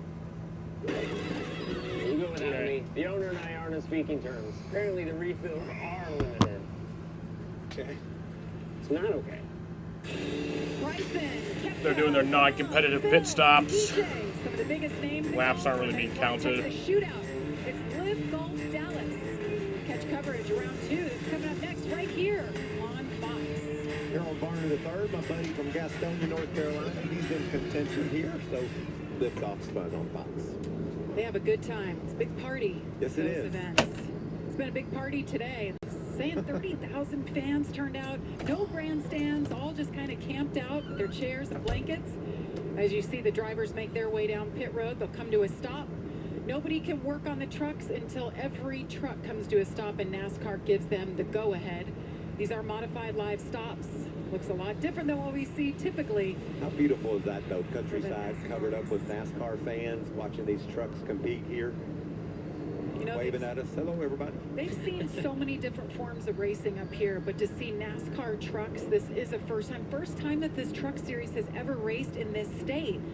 So I'd love to see new fans coming out, maybe that don't know about NASCAR, checking it out for the first time. You know, and I went to the Northeast for the first time in NASCAR. I went to New Hampshire, and I was like, wow, there's NASCAR fans up here, too. You know, they're everywhere. And we actually raced here at Lime Rock and raced at Thompson in Connecticut and all over the Northeast. And just the fans love it, you know, and I think this is great that they're getting to see NASCAR trucks on their home track. I love it. They have jackets this morning. Now they're in their T-shirts, and they have officially been given the go-ahead 3 minutes to work on the trucks, Caitlin. Yeah, taking a look at the 7 truck of Jordan Taylor, P3 in both stages so far. Just listening into his radio, he said he felt a bit touch better since those last pit stops, but he said, I lost a little bit of front grip, but I gained on rear grip with the last change. So that's the updates on the 7. Josh? For the 34 of Lane Riggs, said he was tight in 1 and 2, and that transition to 3 and 4 just upset the nose of that truck. He felt like he didn't have the drive off he needed. Now, they made an air pressure adjustment in stage 1. At the end of stage 1, that is, he came over the radio and said it lasted for about 25 laps, so he wants more of that air pressure adjustment, hoping it helps him out this next run. As far as the 11 of Corey Heim, what a dominant run. 71 laps led. He swept the stages so far. He's been here before and not taken it home, so let's see if he can come home with the win here today. But they debated changes. He said no, he feels good about that truck, so he's just going to get tires and ride this one out, guys. All right, Josh, so that means the 11 truck, 0 changes, tires and fuel, and that is it for this dominant race truck tonight. Well, stage 1 and 2 has gone caution-free one time. Well, since 21, we did it today.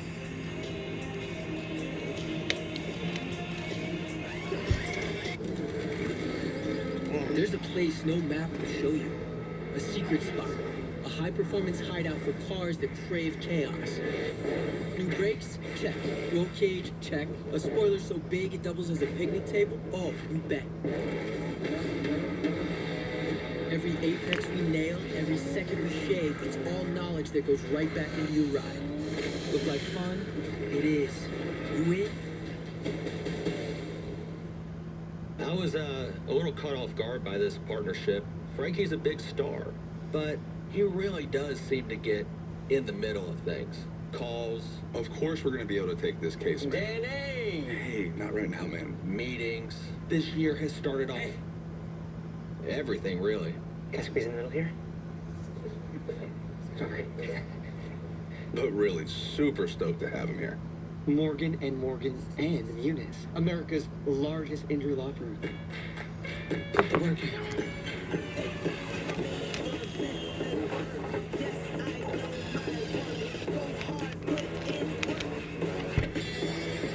Mommy, I have to go potty.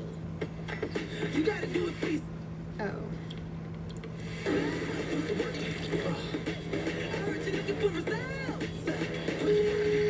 So, what's next? Craftsman. What you build, builds you. Put the work in. What do you drink when you win the Indy 500? The milk. We drink the milk. There is life outside of racing. Maybe that helps me get a girlfriend. 100 Days to Indy. Stream every episode now on Fox Nation. Brightside, Kepka, Braun, Phil, and DJ. The biggest names in the game are playing at Live Golf Dallas. Next on Fox. Under the Saturday night lights at Richmond, there's no place to hide. Tight turns, tippers flaring. When the sun goes down and the sparks fly. Dreams of the playoffs live or die in prime time. 3 nights, 3 races, 1 miss it. NASCAR weekend at Richmond Raceway. Get your tickets now at richmondraceway.com. Welcome to Truck Country. Welcome to the NASCAR Craftsman Truck Series. Welcome back to beautiful Lime Rock Park, nestled inside Connecticut's scenic Northwest Hills. And she is showing off today. Absolutely gorgeous. And our Todd Bodine, he's been taking us around this track. Todd, where are you now? Well, this time, Jamie, I'm down here in the inside of Turn 7, which to me is probably the most important corner on the racetrack. Earlier, I showed you where they come up the hill. This time, I want to show you where they come down the hill on the back straightaway, leading into Turn 7. And when you come down this hill into Turn 7, you're carrying a lot of speed. And that's what Turn 7 is about, carrying speed, carrying momentum, because it leads you onto the front straightaway, the longest part of the race course, and you can outbrake some 5 mile an hour over your competitor through this corner. You can actually draft them down the front, pull out, and outbrake them in the corner. But when you carry that extra speed through this corner, it comes with a risk, a price you might pay at one time. We've seen many drivers drive off the edge of the racetrack on exit, kicking up that dust. That's because they're pushing it right to the limit through this corner. And if you go over that edge, you're going to have a big problem on the exit of the corner.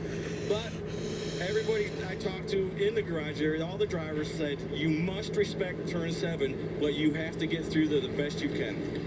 Jamie?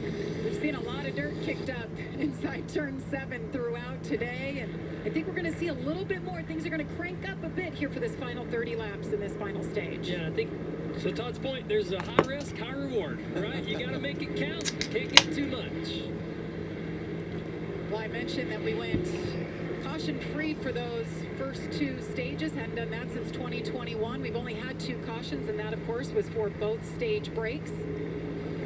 Corey Heim continues to lead, and then Lane Riggs, he will restart next to Corey Heim like he did last time. He did a nice job going into Big Bend through turns 1 and 2, but just could not. And this is a big decision for the drivers. We saw the one of Brent Cruz get pushed out wide. We saw the 52, that's the 13. We saw a few go off track there. So this lane, you see the orange arrow, that's where drivers can select. Do I want to start on the inside or the outside? And in all the pre-race meetings, we discussed how many rows would I be willing to give up to be on the inside. I think we're going to see here some drivers elect that the inside's more important than maybe being forward a row. Look how narrow that is around the choose zone. Everybody's pretty much...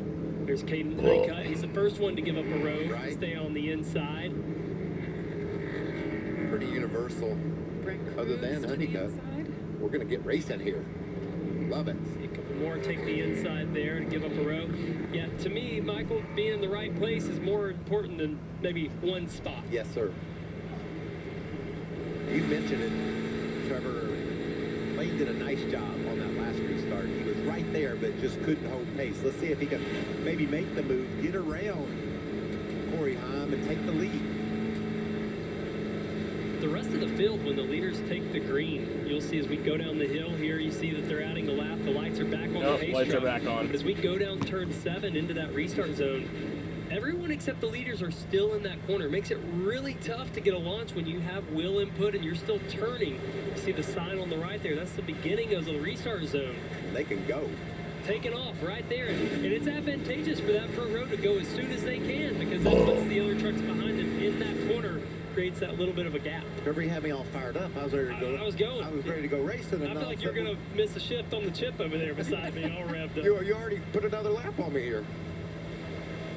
See the AMR crew over there picking something up on the racetrack. That's why they added an extra lap. You know, we talked about this is the first time that the Craftsman Truck Series has ever raced in the state of Connecticut, but we do have a couple of drivers that you see racing on Sundays. They've gotten it done in the Truck Series. Joey Logano from Middletown, Connecticut, and Ryan Priest from Berlin, Connecticut. Ryan Priest, by the way, he's putting together a great month of racing, trying to push for those playoffs. Look at that.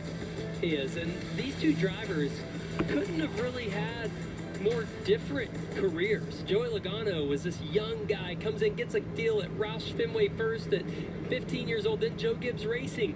Ryan Preece ran modifieds until, 3-4 years ago, he gets an opportunity to go run a Joe Gibbs racing car, runs really well, and then teams start to see and notice him, and he gets more opportunity. But, had to fight for it. Had to run those modifieds for a long time in the Northeast. Hey, Joey Logano, by the way, starting on pole for tonight. You're racing under the lights. Echo Park Speedway, Atlanta. Been a lot of fun to watch those cars and trucks race at Atlanta, hasn't it? And Ford's at super speedway type tracks, drafting tracks, they're always tough to beat. Joey having that track position and being up front already, he'll be tough to beat.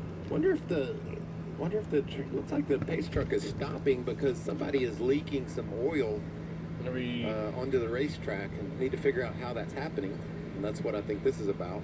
Not only to clean it up, but find out where it's coming from. So I think we're getting a red flag here. Bring them to a halt here as they get that cleaned up. There's the team. They are on it. And you see that front truck with the number 3 on it. That's a Speedy Dry dispenser. They'll be looking to lay some of that down. We saw this yesterday. Wesley Slimp, he was had a tire blow and it cut his oil line. And all over the racetrack, oil went down. The team did a great job of getting it cleaned up, and that's exactly what they're faced with here. But this is interesting because we didn't have an incident, so somebody is leaking fluid under caution. And they barely caught that at the last second. We were about to go green right into the front stretch, and that would have been wild, wouldn't it? Absolutely. Yeah. So they are bringing out the red. As you see, the trucks are stopped, but the crowd having a good time. Look at that. So red flag is out here. A lot of families around here today. A lot of camping, a lot of costumes. They don't at Lime Rock Park. That's right. They'll They are doing some cleanup on the front stretch. Oh. The Sam Posey straight with some fluid. Get that cleaned up and we'll step aside. 27 laps remaining from Lime Rock Park. You won't want to miss it. Who will take home the first win here?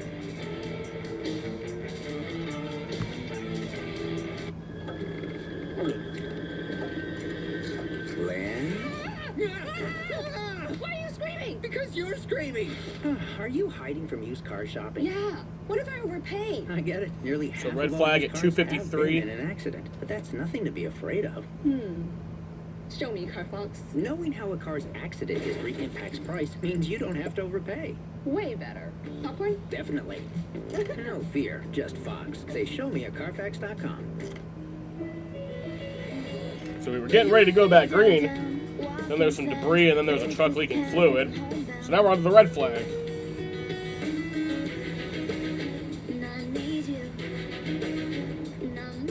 I forgot to wash my work shirt. Just wear it again. I added Unstoppables with odor blocker, and it keeps all clothes fresh all day. Ooh, I'm gonna be feeling it at work today. She smells so good, I'm actually paying attention. Smell unstoppable. MasterChef Dynamic Duos, July 9th on Fox. Economic turmoil got you down? Let Pawn King turn that frown upside down. Save money at Pawn King on electronics, power tools, jewelry, watches, home appliances, video game systems, laptop, tablets, and more. Save money at Pawn King. Check us out at PawnKingNY.com. There's one law firm that effectively handles the most serious personal injury cases. The Porter Law Group, securing over $500 million in compensation for the individuals and families they represent, providing their clients with the answers and justice they deserve.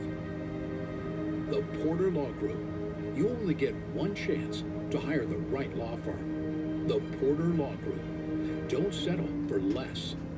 The Roofing Guys has installed top-quality roofs across central New York. We're licensed, fully insured, and Angie approved. Our work comes with the best warranty available, and we offer zero-down financing. The Roofing Guys. 20 years of roofing excellence. It's all here. SUVs, trucks at Burdick Dodge Chrysler Jeep Ram. With Employee Pricing Plus, lease your new 25 Jeep Grand Cherokee Laredo X 4x4. Now just $299 a month, 24 months. Or buy today for $42,750. 6.9 for 72 financing available too. Go certified pre-owned with no payments for 90 days. Get those deals and more here now. Burdick Dodge Chrysler Jeep Ram at Drivers Village. Well, following this race, we have quite a big gap, a few weeks off, but then we're going back racing, short track style. That's Lucas Oil Raceway Park in Indianapolis. That always puts on a great show. Friday, Under the Lights, July 25th. Looking forward to that. We certainly have had fun today. I'm glad that you're joining us. Jamie Little, Trevor Bain, Michael Waltrip with you. You see the red flag displayed right now. Did not expect this. We have not had incidents that have brought out any additional cautions today, but suddenly we have fluid on the track. So we're trying to find, first off, the truck that is leaking. Yeah, we got to get that squared away. But I tell you what, Trevor, road courses are very physical. You're going left, you're going right, you're using your core, you're using your arms, your feet. I've never been hotter in a race car than I was at Sonoma one day when they had a red flag stop and trying to get water. But fortunately today the temperatures are relatively cool, so I think the guys are probably pretty cool inside of those trucks. What are you doing right now? How are you trying to figure out how you're going to beat Corey Heim? Is that what drivers are thinking? Absolutely. They know right now the restart is the best opportunity to go and pass whatever truck it is in front of them. It might be Corey Heim for the lead, but it might be somebody else for 10th place. You got to figure out how to take advantage of this restart, because once we get single out, we've seen it's been very tough to continue to make pace. I think a lot of these drivers get stuck just kind of following and visually watching the truck right in front of them as we see that water getting handed out that you talked about. They're picking those bottles back. Not an attaboy to these crews running around with water. But you said it, Michael. It's mid-70s. It's just beautiful. But I think it's more inside the driver's mind. You have all this extra time to think about what can you do. Well, and for us, I think we're watching to see if they're going to continue to behave the way that they have so far. We've had 2 stages with 0 cautions, and so we'll see if they can keep that trend or if business is about to pick up. Behave, he said. That's I haven't seen these truckers behave this long all year long. All right, red flag has been lifted. The one that is About a 5-minute red flag there. Let's hear from his crew chief, Josh. Yeah, standing alongside Scott Zipadelli, and I do want to clean one thing up. He did tell me they made an air pressure adjustment after stage number 1, so they did make an adjustment, Jamie. But swept the stages. What are you telling your driver about getting this thing to victory lane now?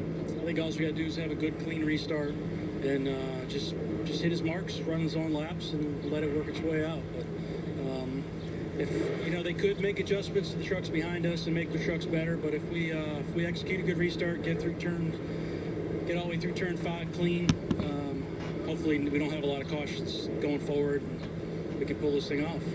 Sounds simple enough. Good luck the rest of the way, Scott. So cool, calm, and collected. That's Scott Zipadelli. And I don't want to be the bearer of bad news, but we've seen this story before. I think he could have won 10 races just as easily as won 4. It's just been problems late that have really got these guys. So they've got to have that. Not only Zipadelli, but also Corey. That's got to be in the back of his mind. What could go wrong today? We saw it last week at Pocono. Really in contention, competitive, and didn't close the deal because of a flat tire. How about a little extra motivation for Mr. Zipadelli? He's from Connecticut, Berlin, Nice. Same place as Ryan Preece. That's pretty special if you can get it done here today. Well, it certainly has been theirs to lose. Well, I hope he didn't hear me say that then. I don't want to rain on his parade. They've had a great day. I don't want to see anything go wrong, but it has happened before this year. Well, for Scott, he knows he's done his job, right? Every time they show up to the track, these trucks are lightning fast. They know, we talked about all the sim prep. He knows that offset. What is real in sim versus what I need at the racetrack? He's able to give that to Corey Heim. They both have that demeanor that you talked about, calm, cool, collected. That's not something we see at the racetrack all the time. So they've got their bearings. Even when they've been rattled late in the race, when something's happened, it's a flat tire, it's somebody using them up. So to them, they're saying, we've checked all the boxes, we've put ourselves in position, it is what it is from this point on. It's pretty neat when you look at the history here at Lime Rock Park. It opened in 1957, but some of the legends who won here, Mario Andretti, Dan Gurney, Paul Newman, Scott Pruitt, the list goes on, and now today somebody gets to add their name to that list. It's going to be special, and we're going to find out. The laps are ticking. They are counting these laps. As Corey Heim patiently waiting for this restart. Lane Riggs on the outside. You start waved off once again. Corey Heim, my goodness. Or I don't know if it was about to happen, but the lights are on. An extra lap.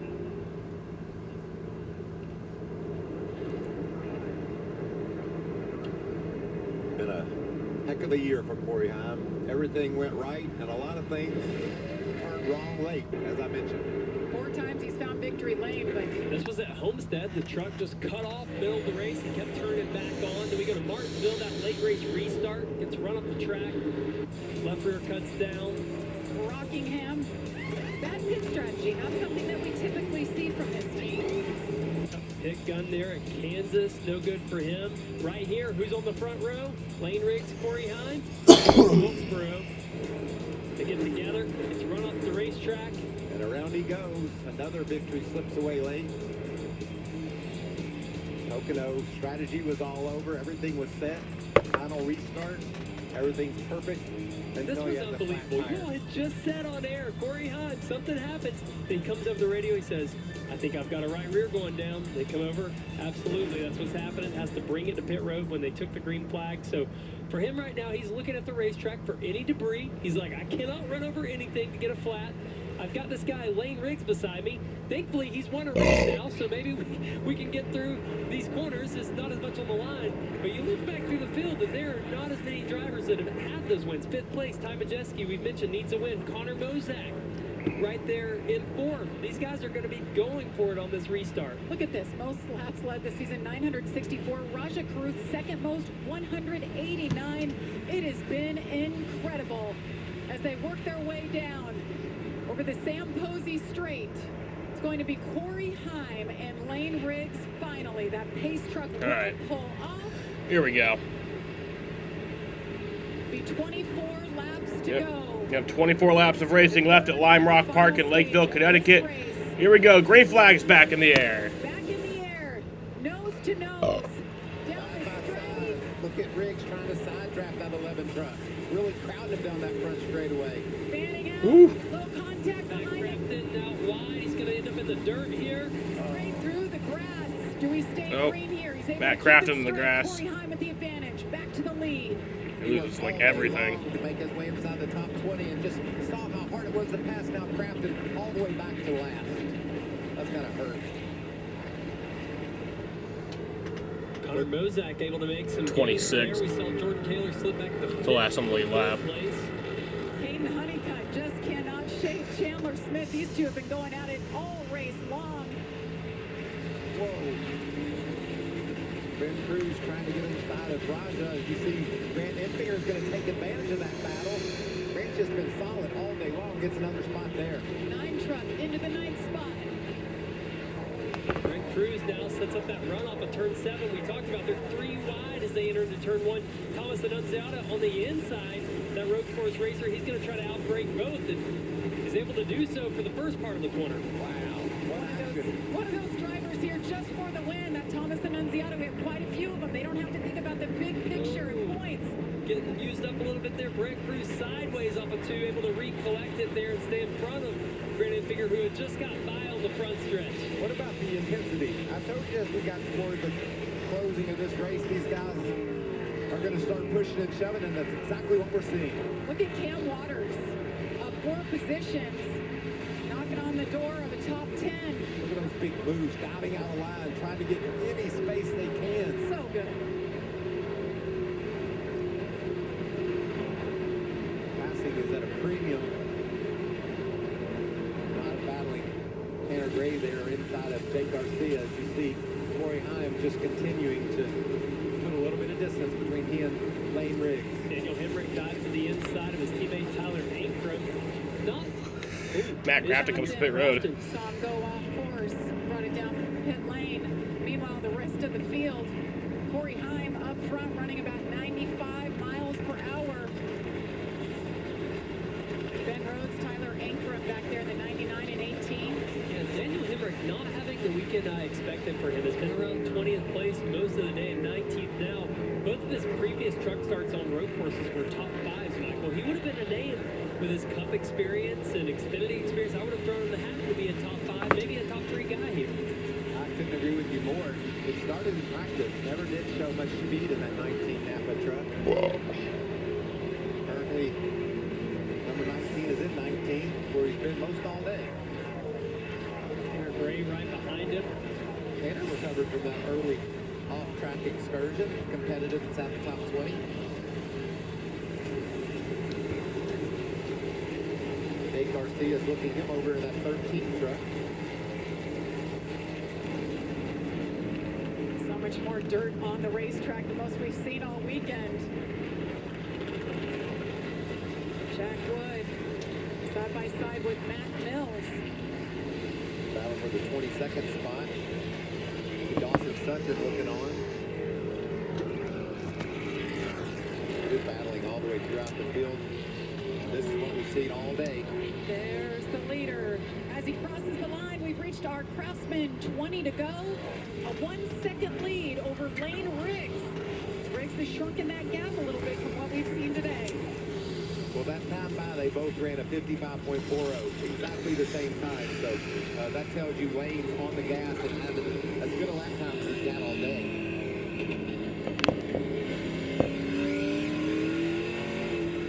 And you've got to wonder here, how much do you plan for a late race restart? You know, good Corey Hine, Lane Riggs.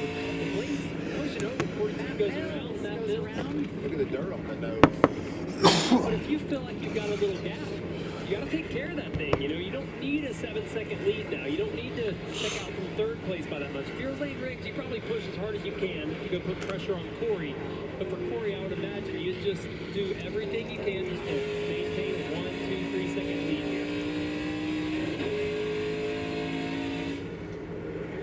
Right on the edge of that grass as they turn in, maximizing that angle.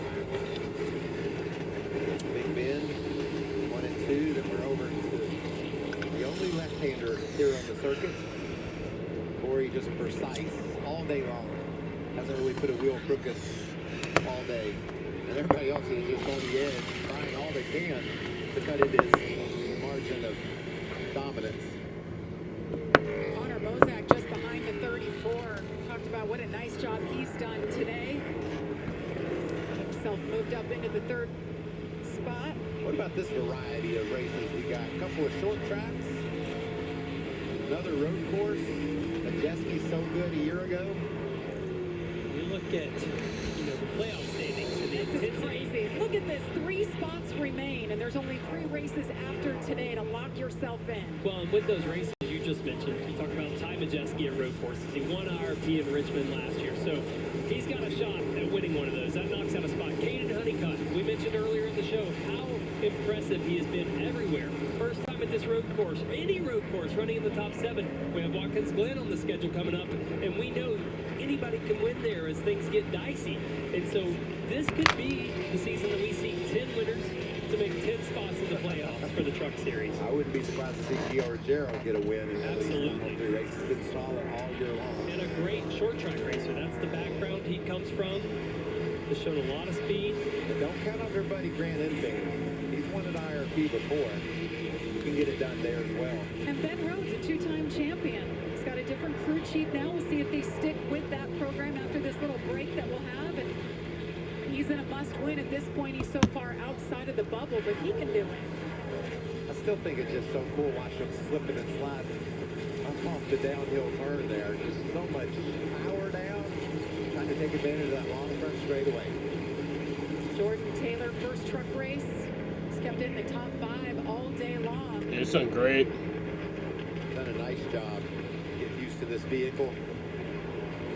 Guys, I get a little PTSD when I come back to Lime Rock. My first ever test at a road course was at this track. Mike Ricci, that runs Spire Motorsports, phenomenal guy.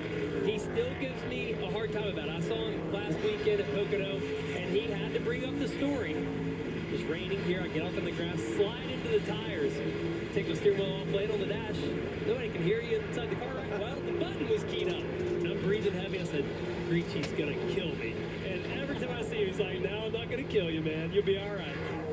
Great memories of all the challenges we've had getting up to the big leagues of NASCAR. And that's where these guys are today, looking to make it to Cup one day.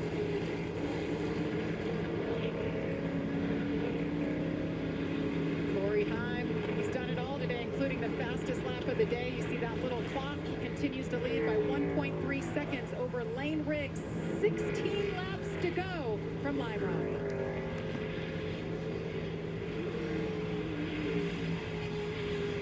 When Ram killed the Hemi V8, people had opinions.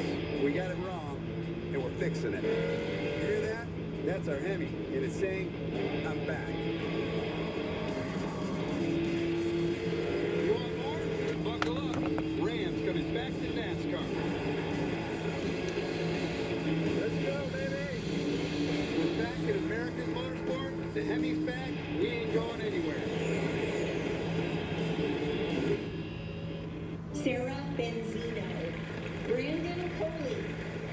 Jablonski Auto Body, LLC.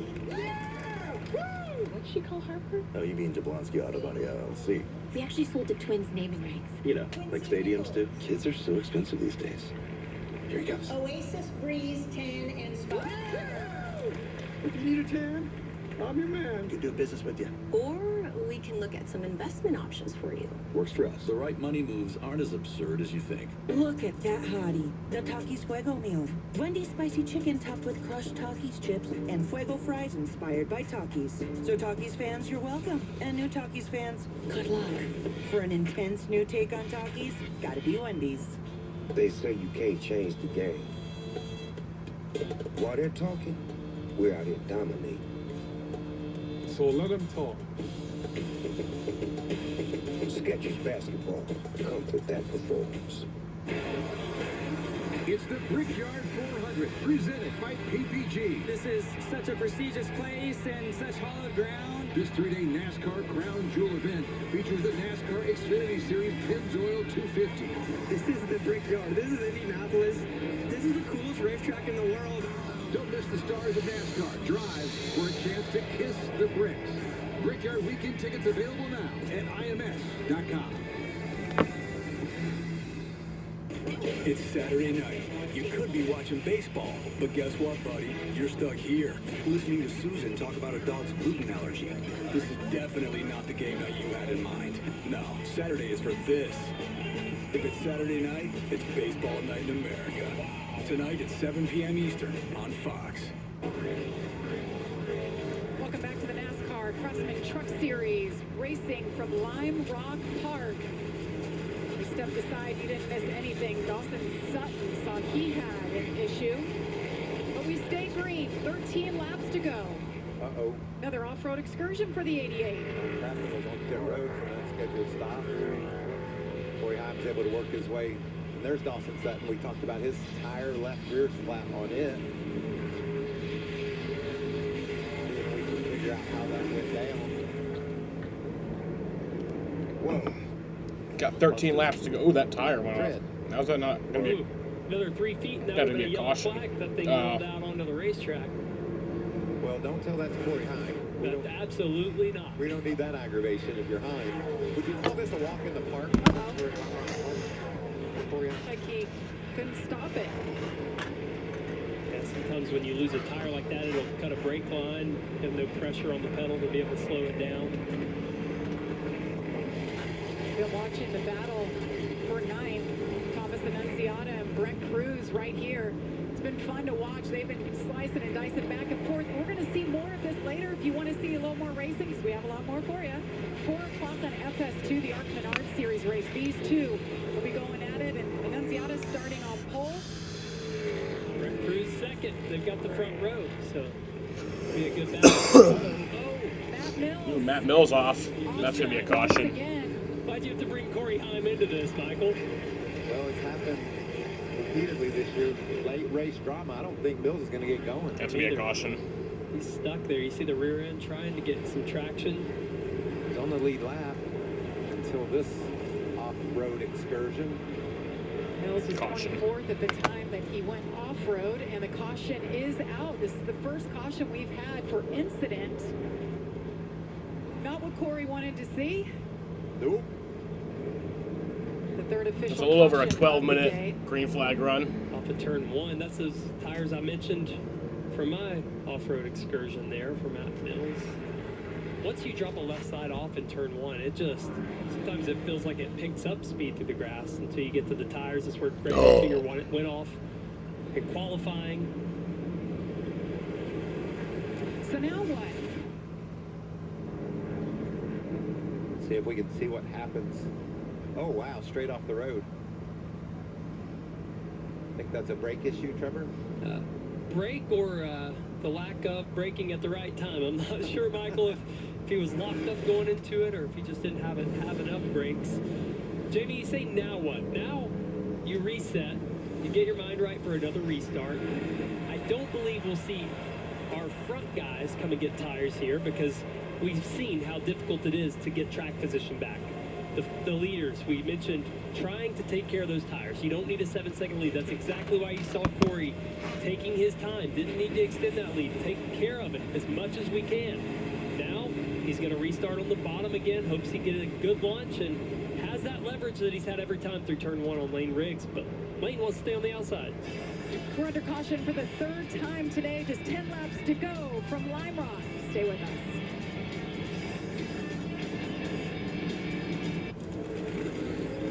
There's a place no map will show you. A secret spot. A high-performance hideout for cars that crave chaos. New brakes? Check. Roll cage? Check. A spoiler so big it doubles as a picnic table? Oh, you bet. Every apex we nailed, every second we shaved, it's all knowledge that goes right back into your ride.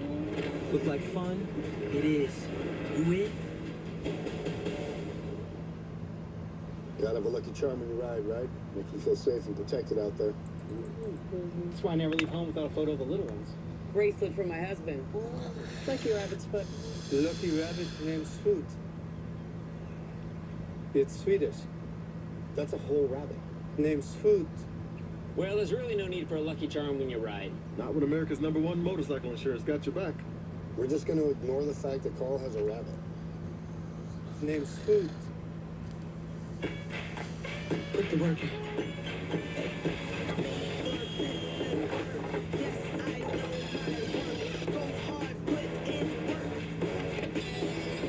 Mommy, I have to go potty. You gotta do it, please. Oh.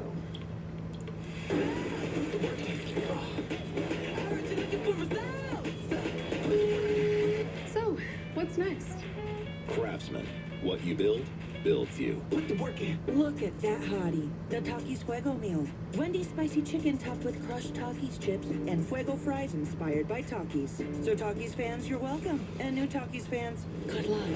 For an intense new take on Takis, gotta be Wendy's. Not feeling the grays but don't want a color? Try Just for Men Control GX Gray Reducing Shampoo. Just shampoo like you gradually reduce grays. Now boosted with keratin. Hair looks 2 times thicker to keep you looking your best. Control GX Shampoo. A beautiful day and a great crowd taking in their first NASCAR Craftsman Truck Series race at Lime Rock Park. The weather has been on our side. And I just love this racetrack. It's opened in 1957. They never added bleachers. You bring what you want to sit in. If it's a chair, it's a blanket. That's like when I go to Sonoma now as a fan. I just wander around everywhere. Go to the corners, go to the S's. That's what it's all about, just taking in the event. That's what I love about NASCAR racing. So much of it is just an event. The racing is awesome, but hanging out with your family, sitting on a hillside, taking it all in, that's pretty special. Are you a blanket or a chair guy? I'm a blanket guy. I like to carry my blanket in my backpack. Bring your picnic basket. That's right. Your cold beverages. A couple of cold beers, maybe. Cool tires going on the 88 truck of Matt Crafton. It's got some issues. There you see the Menards Ford. Been a rough day for Matt. Got off track one time and it's just been a struggle. Wesley Smith, another guy that's been on a bit of the struggle bus today, lap down. Now he's, I don't know if he's out of power. Michael, Matt Crafton was a free pass there. I know it's going to be hard to get everything back that he lost in turn 1 and 2, but new tires we've seen fall off be a real thing lap time wise. But we also think this is a good opportunity for him to maybe get some spots back. We've also seen passing being a very, very difficult thing, and he's going to have the whole field ahead of him. Hunter Mosack, you got to give it up for him. He's done a nice job. There's Matt in that beautiful bright yellow. All right, so we're going to go back green with, I think, 7 to go. Hunter Mosack, just great run at Pocono, and now maybe 6 to go, actually. Racer, grew up road racing, and now he's in a position to go win a truck race. You know, what will he do? Will push come to shove for him, knowing what's on the line? Great story for Connor Mosack. You mentioned his run last week, finished 6th. Started out racing because he went to a driving school in Charlotte, fell in love with it at 16 years old. He started out later than most. There's the 62 with Slim. They get a little help. Well, road courses now have just taken such a prominent place in our sport. You know, you think about Shane Van Gisbergen in the Cup Series. He wins at Mexico City, has a spot in the playoffs. I think we're seeing the development of young drivers. Think about Keelan Harvick with Kevin. You know, he put him in the road course cards very early on. Chase Elliott did the same thing. You know, you think about Connor Zilic.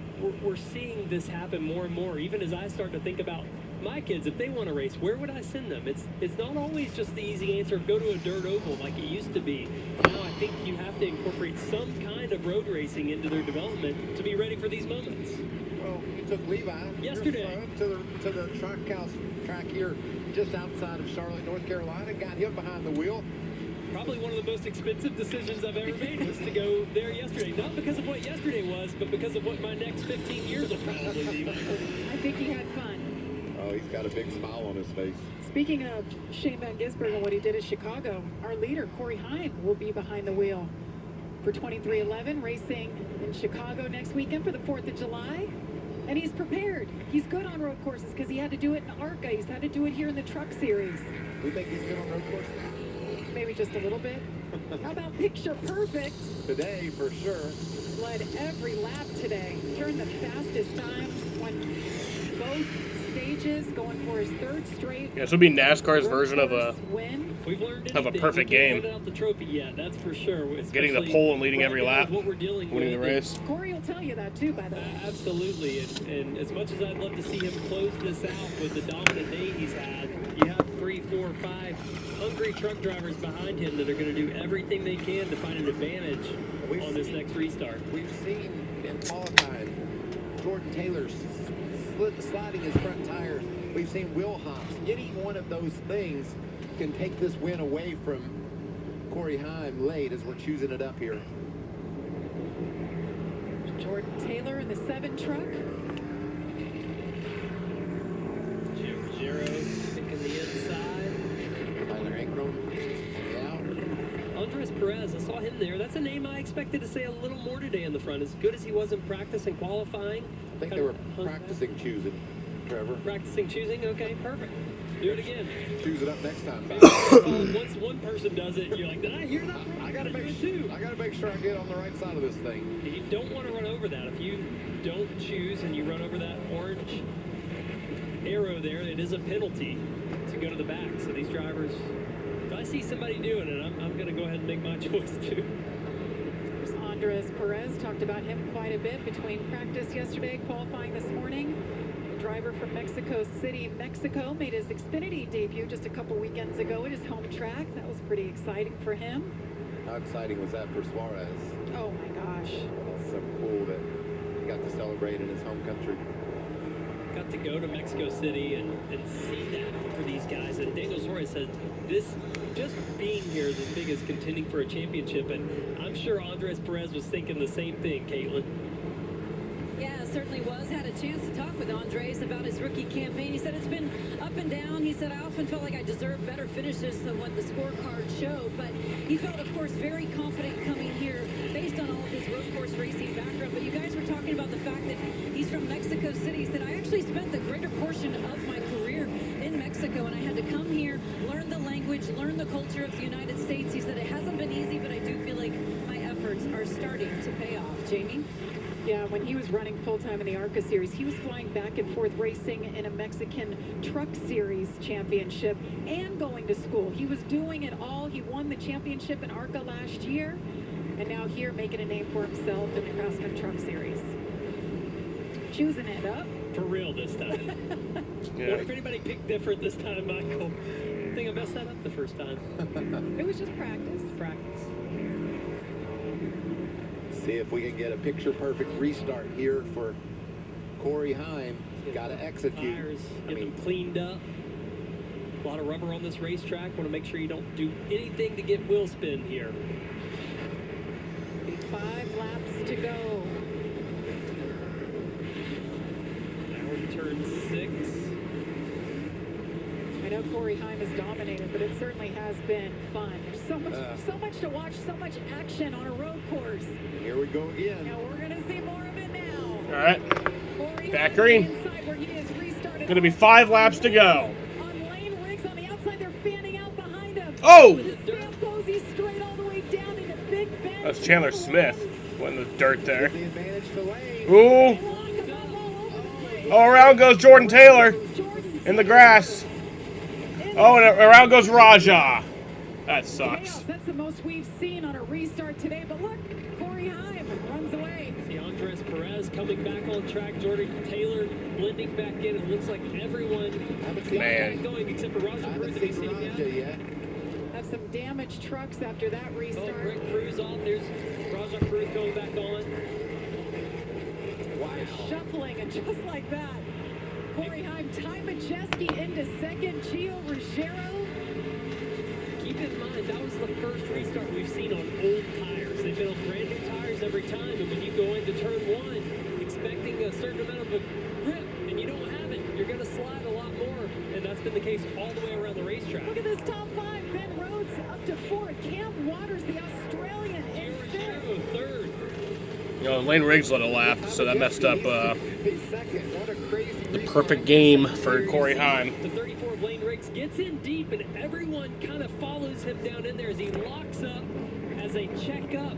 Just everybody getting into everybody there. Raja all the way toward the fence. You see what Frankie Muniz is seeing here. Probably a lot of dirt and dust flying, if I can imagine. Got my Wimpig running second. Jack Wood sitting in the middle of the racetrack. Nice job by Frankie. Trucks all over. Middle of the racetrack, on the left, on the right. And we stayed green. Lane Riggs all the way back to 13th position after that missed turn one. Josh Kulicki in the 44, he's up in the 7th spot. Just a big mix-up after that restart. But nothing's different at the front. Ty Majeski earning a few spots on that restart. Look at there, still slipping and sliding though, Trev. Absolutely. Majeski would like to see if he has anything for that 11 truck. Hanging tight with him right now. I'm so impressed by fourth spot Ben Rhodes. He just maximized on that restart. Did he really gain 12 spots just avoiding the chaos? Remember when they were practicing choosing? He chose right. He chose right. He chose. There's Ben Rhodes. Nice run for the 99 truck. Fuck Ben Rhodes. Kentucky, your home state, Michael, and he was, I talked to him this week. He was driving up to Sandusky, Ohio, where his team is based. He goes up there every week. He said, we're getting creative with our setup. Don't know what to expect. Road course racing isn't his favorite thing to do, but heck, what a run. Well, this is Ben Rhodes. He always seems to be able to find a way every year, even in the playoffs, to just survive and make it to the end of these. And it's paid off again for him today. We thought we were going to see this here. play out pretty calm, but obviously a late race restart in a Truck Series race. That's craziness. You're going to see it every time. Corey Heim. Corey Heim just continues Been dominant. to dominate here. Lap and a half to go. And Gio Ruggiero, Led all but one lap. 20 years old, just 2 spots behind his teammate, Corey Heim. There he is. Take the white flag this time here, Jamie. Corey Heim will be relieved to see that flying in the air. Ty Majeski's about over, or about a second and a half back. White flag. Final lap for Corey Heim. I'd like to say, you know, maybe he backs her down just a little bit on this last lap, final lap, but the last lap he was 2/10 faster than the field. So no backing it down at this point for that 11 truck. Just executing perfectly. Corey Heim, the 22 They'll come around. from Marietta, Georgia.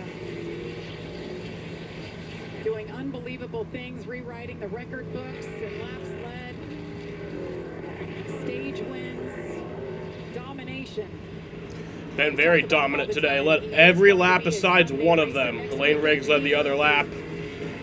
But he'll lead the one that matters, it looks like. He's coming around these final turns, and Corey Heim is going to win the first truck race at Lime Rock Park in Lakeville, Connecticut.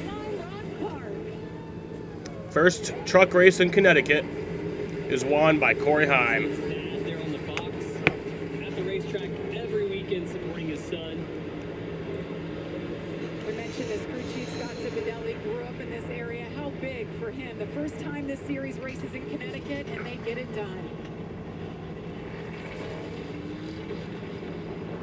Yeah, the ARCA race is supposed to start at 4. I'm assuming they're probably going to have to wait a few minutes. Happy day for that race team. Well-deserved execution from the time they set that truck up, put it in the trailer, hauled it to Connecticut. 4:17 is ARCA green. Probably going to have to push it back a few minutes. It's been about a year since these guys have done this. Road course racing, turning left and right, and Corey Heim picked right up where he left off. Looking at the rundown there, a lot of things shook up in that final restart, Michael. We saw ThorSport really take advantage of that, getting the 98 of Ty Majeski, Ben Rhodes, 66 of Cam Waters. They got 3 trucks inside the top 5 on that last one. You know, people always say, you guys talk about Corey Heim an awful lot. Well, he doesn't give us an option. How can we help it? Brent Cruz with a nice recovery. We saw him slip back midway through the race and got a nice top 10 finish there. And we talked about Hemrick and Akram not running like we thought they would, but late in the going, they got it going. Look at that, 16th career win. That makes him the 3rd all-time among active drivers. And the youngest It's the first truck race here. Series wins, a record that was held by Kyle Busch. There's never been a truck race at this track. Never been a truck race in the state of Connecticut. What a day at the races. Gonna have some fun. All those fans and sitting and watching from the grass hills. Just doing Burning it down. Victory burnout. This is beautiful. Corey's saluting those fans right now, Jamie, wanting them to get on their feet and cheer. You can hear the crowd going wild, enjoying this wonderful NASCAR event for the first time in Connecticut.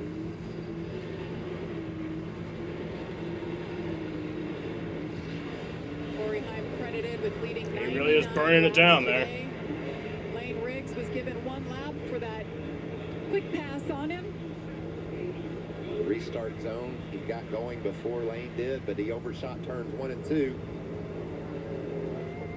Lane wound up finishing back in 13th position. And you can imagine the frustration there, just trying to get everything he could. Love to see Road Atlanta in the Cup. That'd be cool. He had to have a fender in front of Corey Heim as he got into turn 1. Or VIR. If you're the team, don't you appreciate that Hail Mary he threw? He just got on the game. He did his job, just overdid his job. I'd love to see Mazda Raceway. That's what he did. Laguna Seca.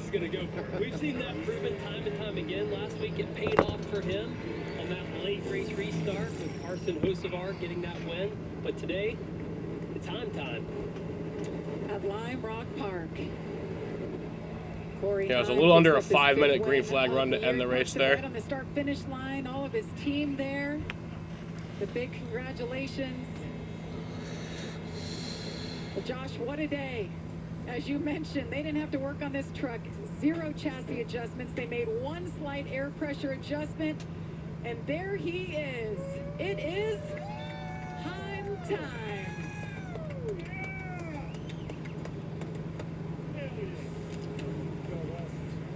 See Matt Pusha there. That was What my a cup performance from What a performance from Corey Heim out here at Matt Lime Rock. Pusha, Makes that's a name I haven't little bit heard of history, in the first years. one to win at Lime Rock and the first Truck Series driver to win 3 straight road course races. Corey Heim led every single lap, swept the stages, and Corey, I know this one was a special one for you to win. Your crew chief is from not too far from here, but what can you say about that performance? Yeah, I mean, it's nothing short of incredible, man. I mean, these road courses, I really look forward to them, you know, pre-event and whatnot, and prepare pretty hard for them. So to see that all pay off with Safe Flight truck on Toyota, super special. Obviously, the truck was so good today. Just can't complain one bit about that. You know, have a flawless day and take that move forward and try to collect some wins we probably should have had this year. 5th win of the season for Corey Heim, Jamie. Yeah, and Trevor has talked about just the way this guy prepares, and it's paying off. You see there, Corey Heim on top with 5 wins. 7 drivers locked in. There's 3 spots. All right, well, Corey Heim is your winner. Gets the 5th win on the year for him. Couldn't quite get there. A couple of great runs for Ben Rhodes. just being amazing this year. Should definitely be our champion, but the format's stupid, so honestly, he probably won't be, because the fucking championship format sucks. Well, you know how crazy But yeah. truck races get, Alright. especially at the end of the race. We're going short track racing. I'm going to end this shit right here. I'll be live at like 6:45 for the Cup race, unless it gets rain delayed, which is a chance that it does. But yeah, I'll be live for that tonight. And yeah. Alright, I want to thank you guys for watching.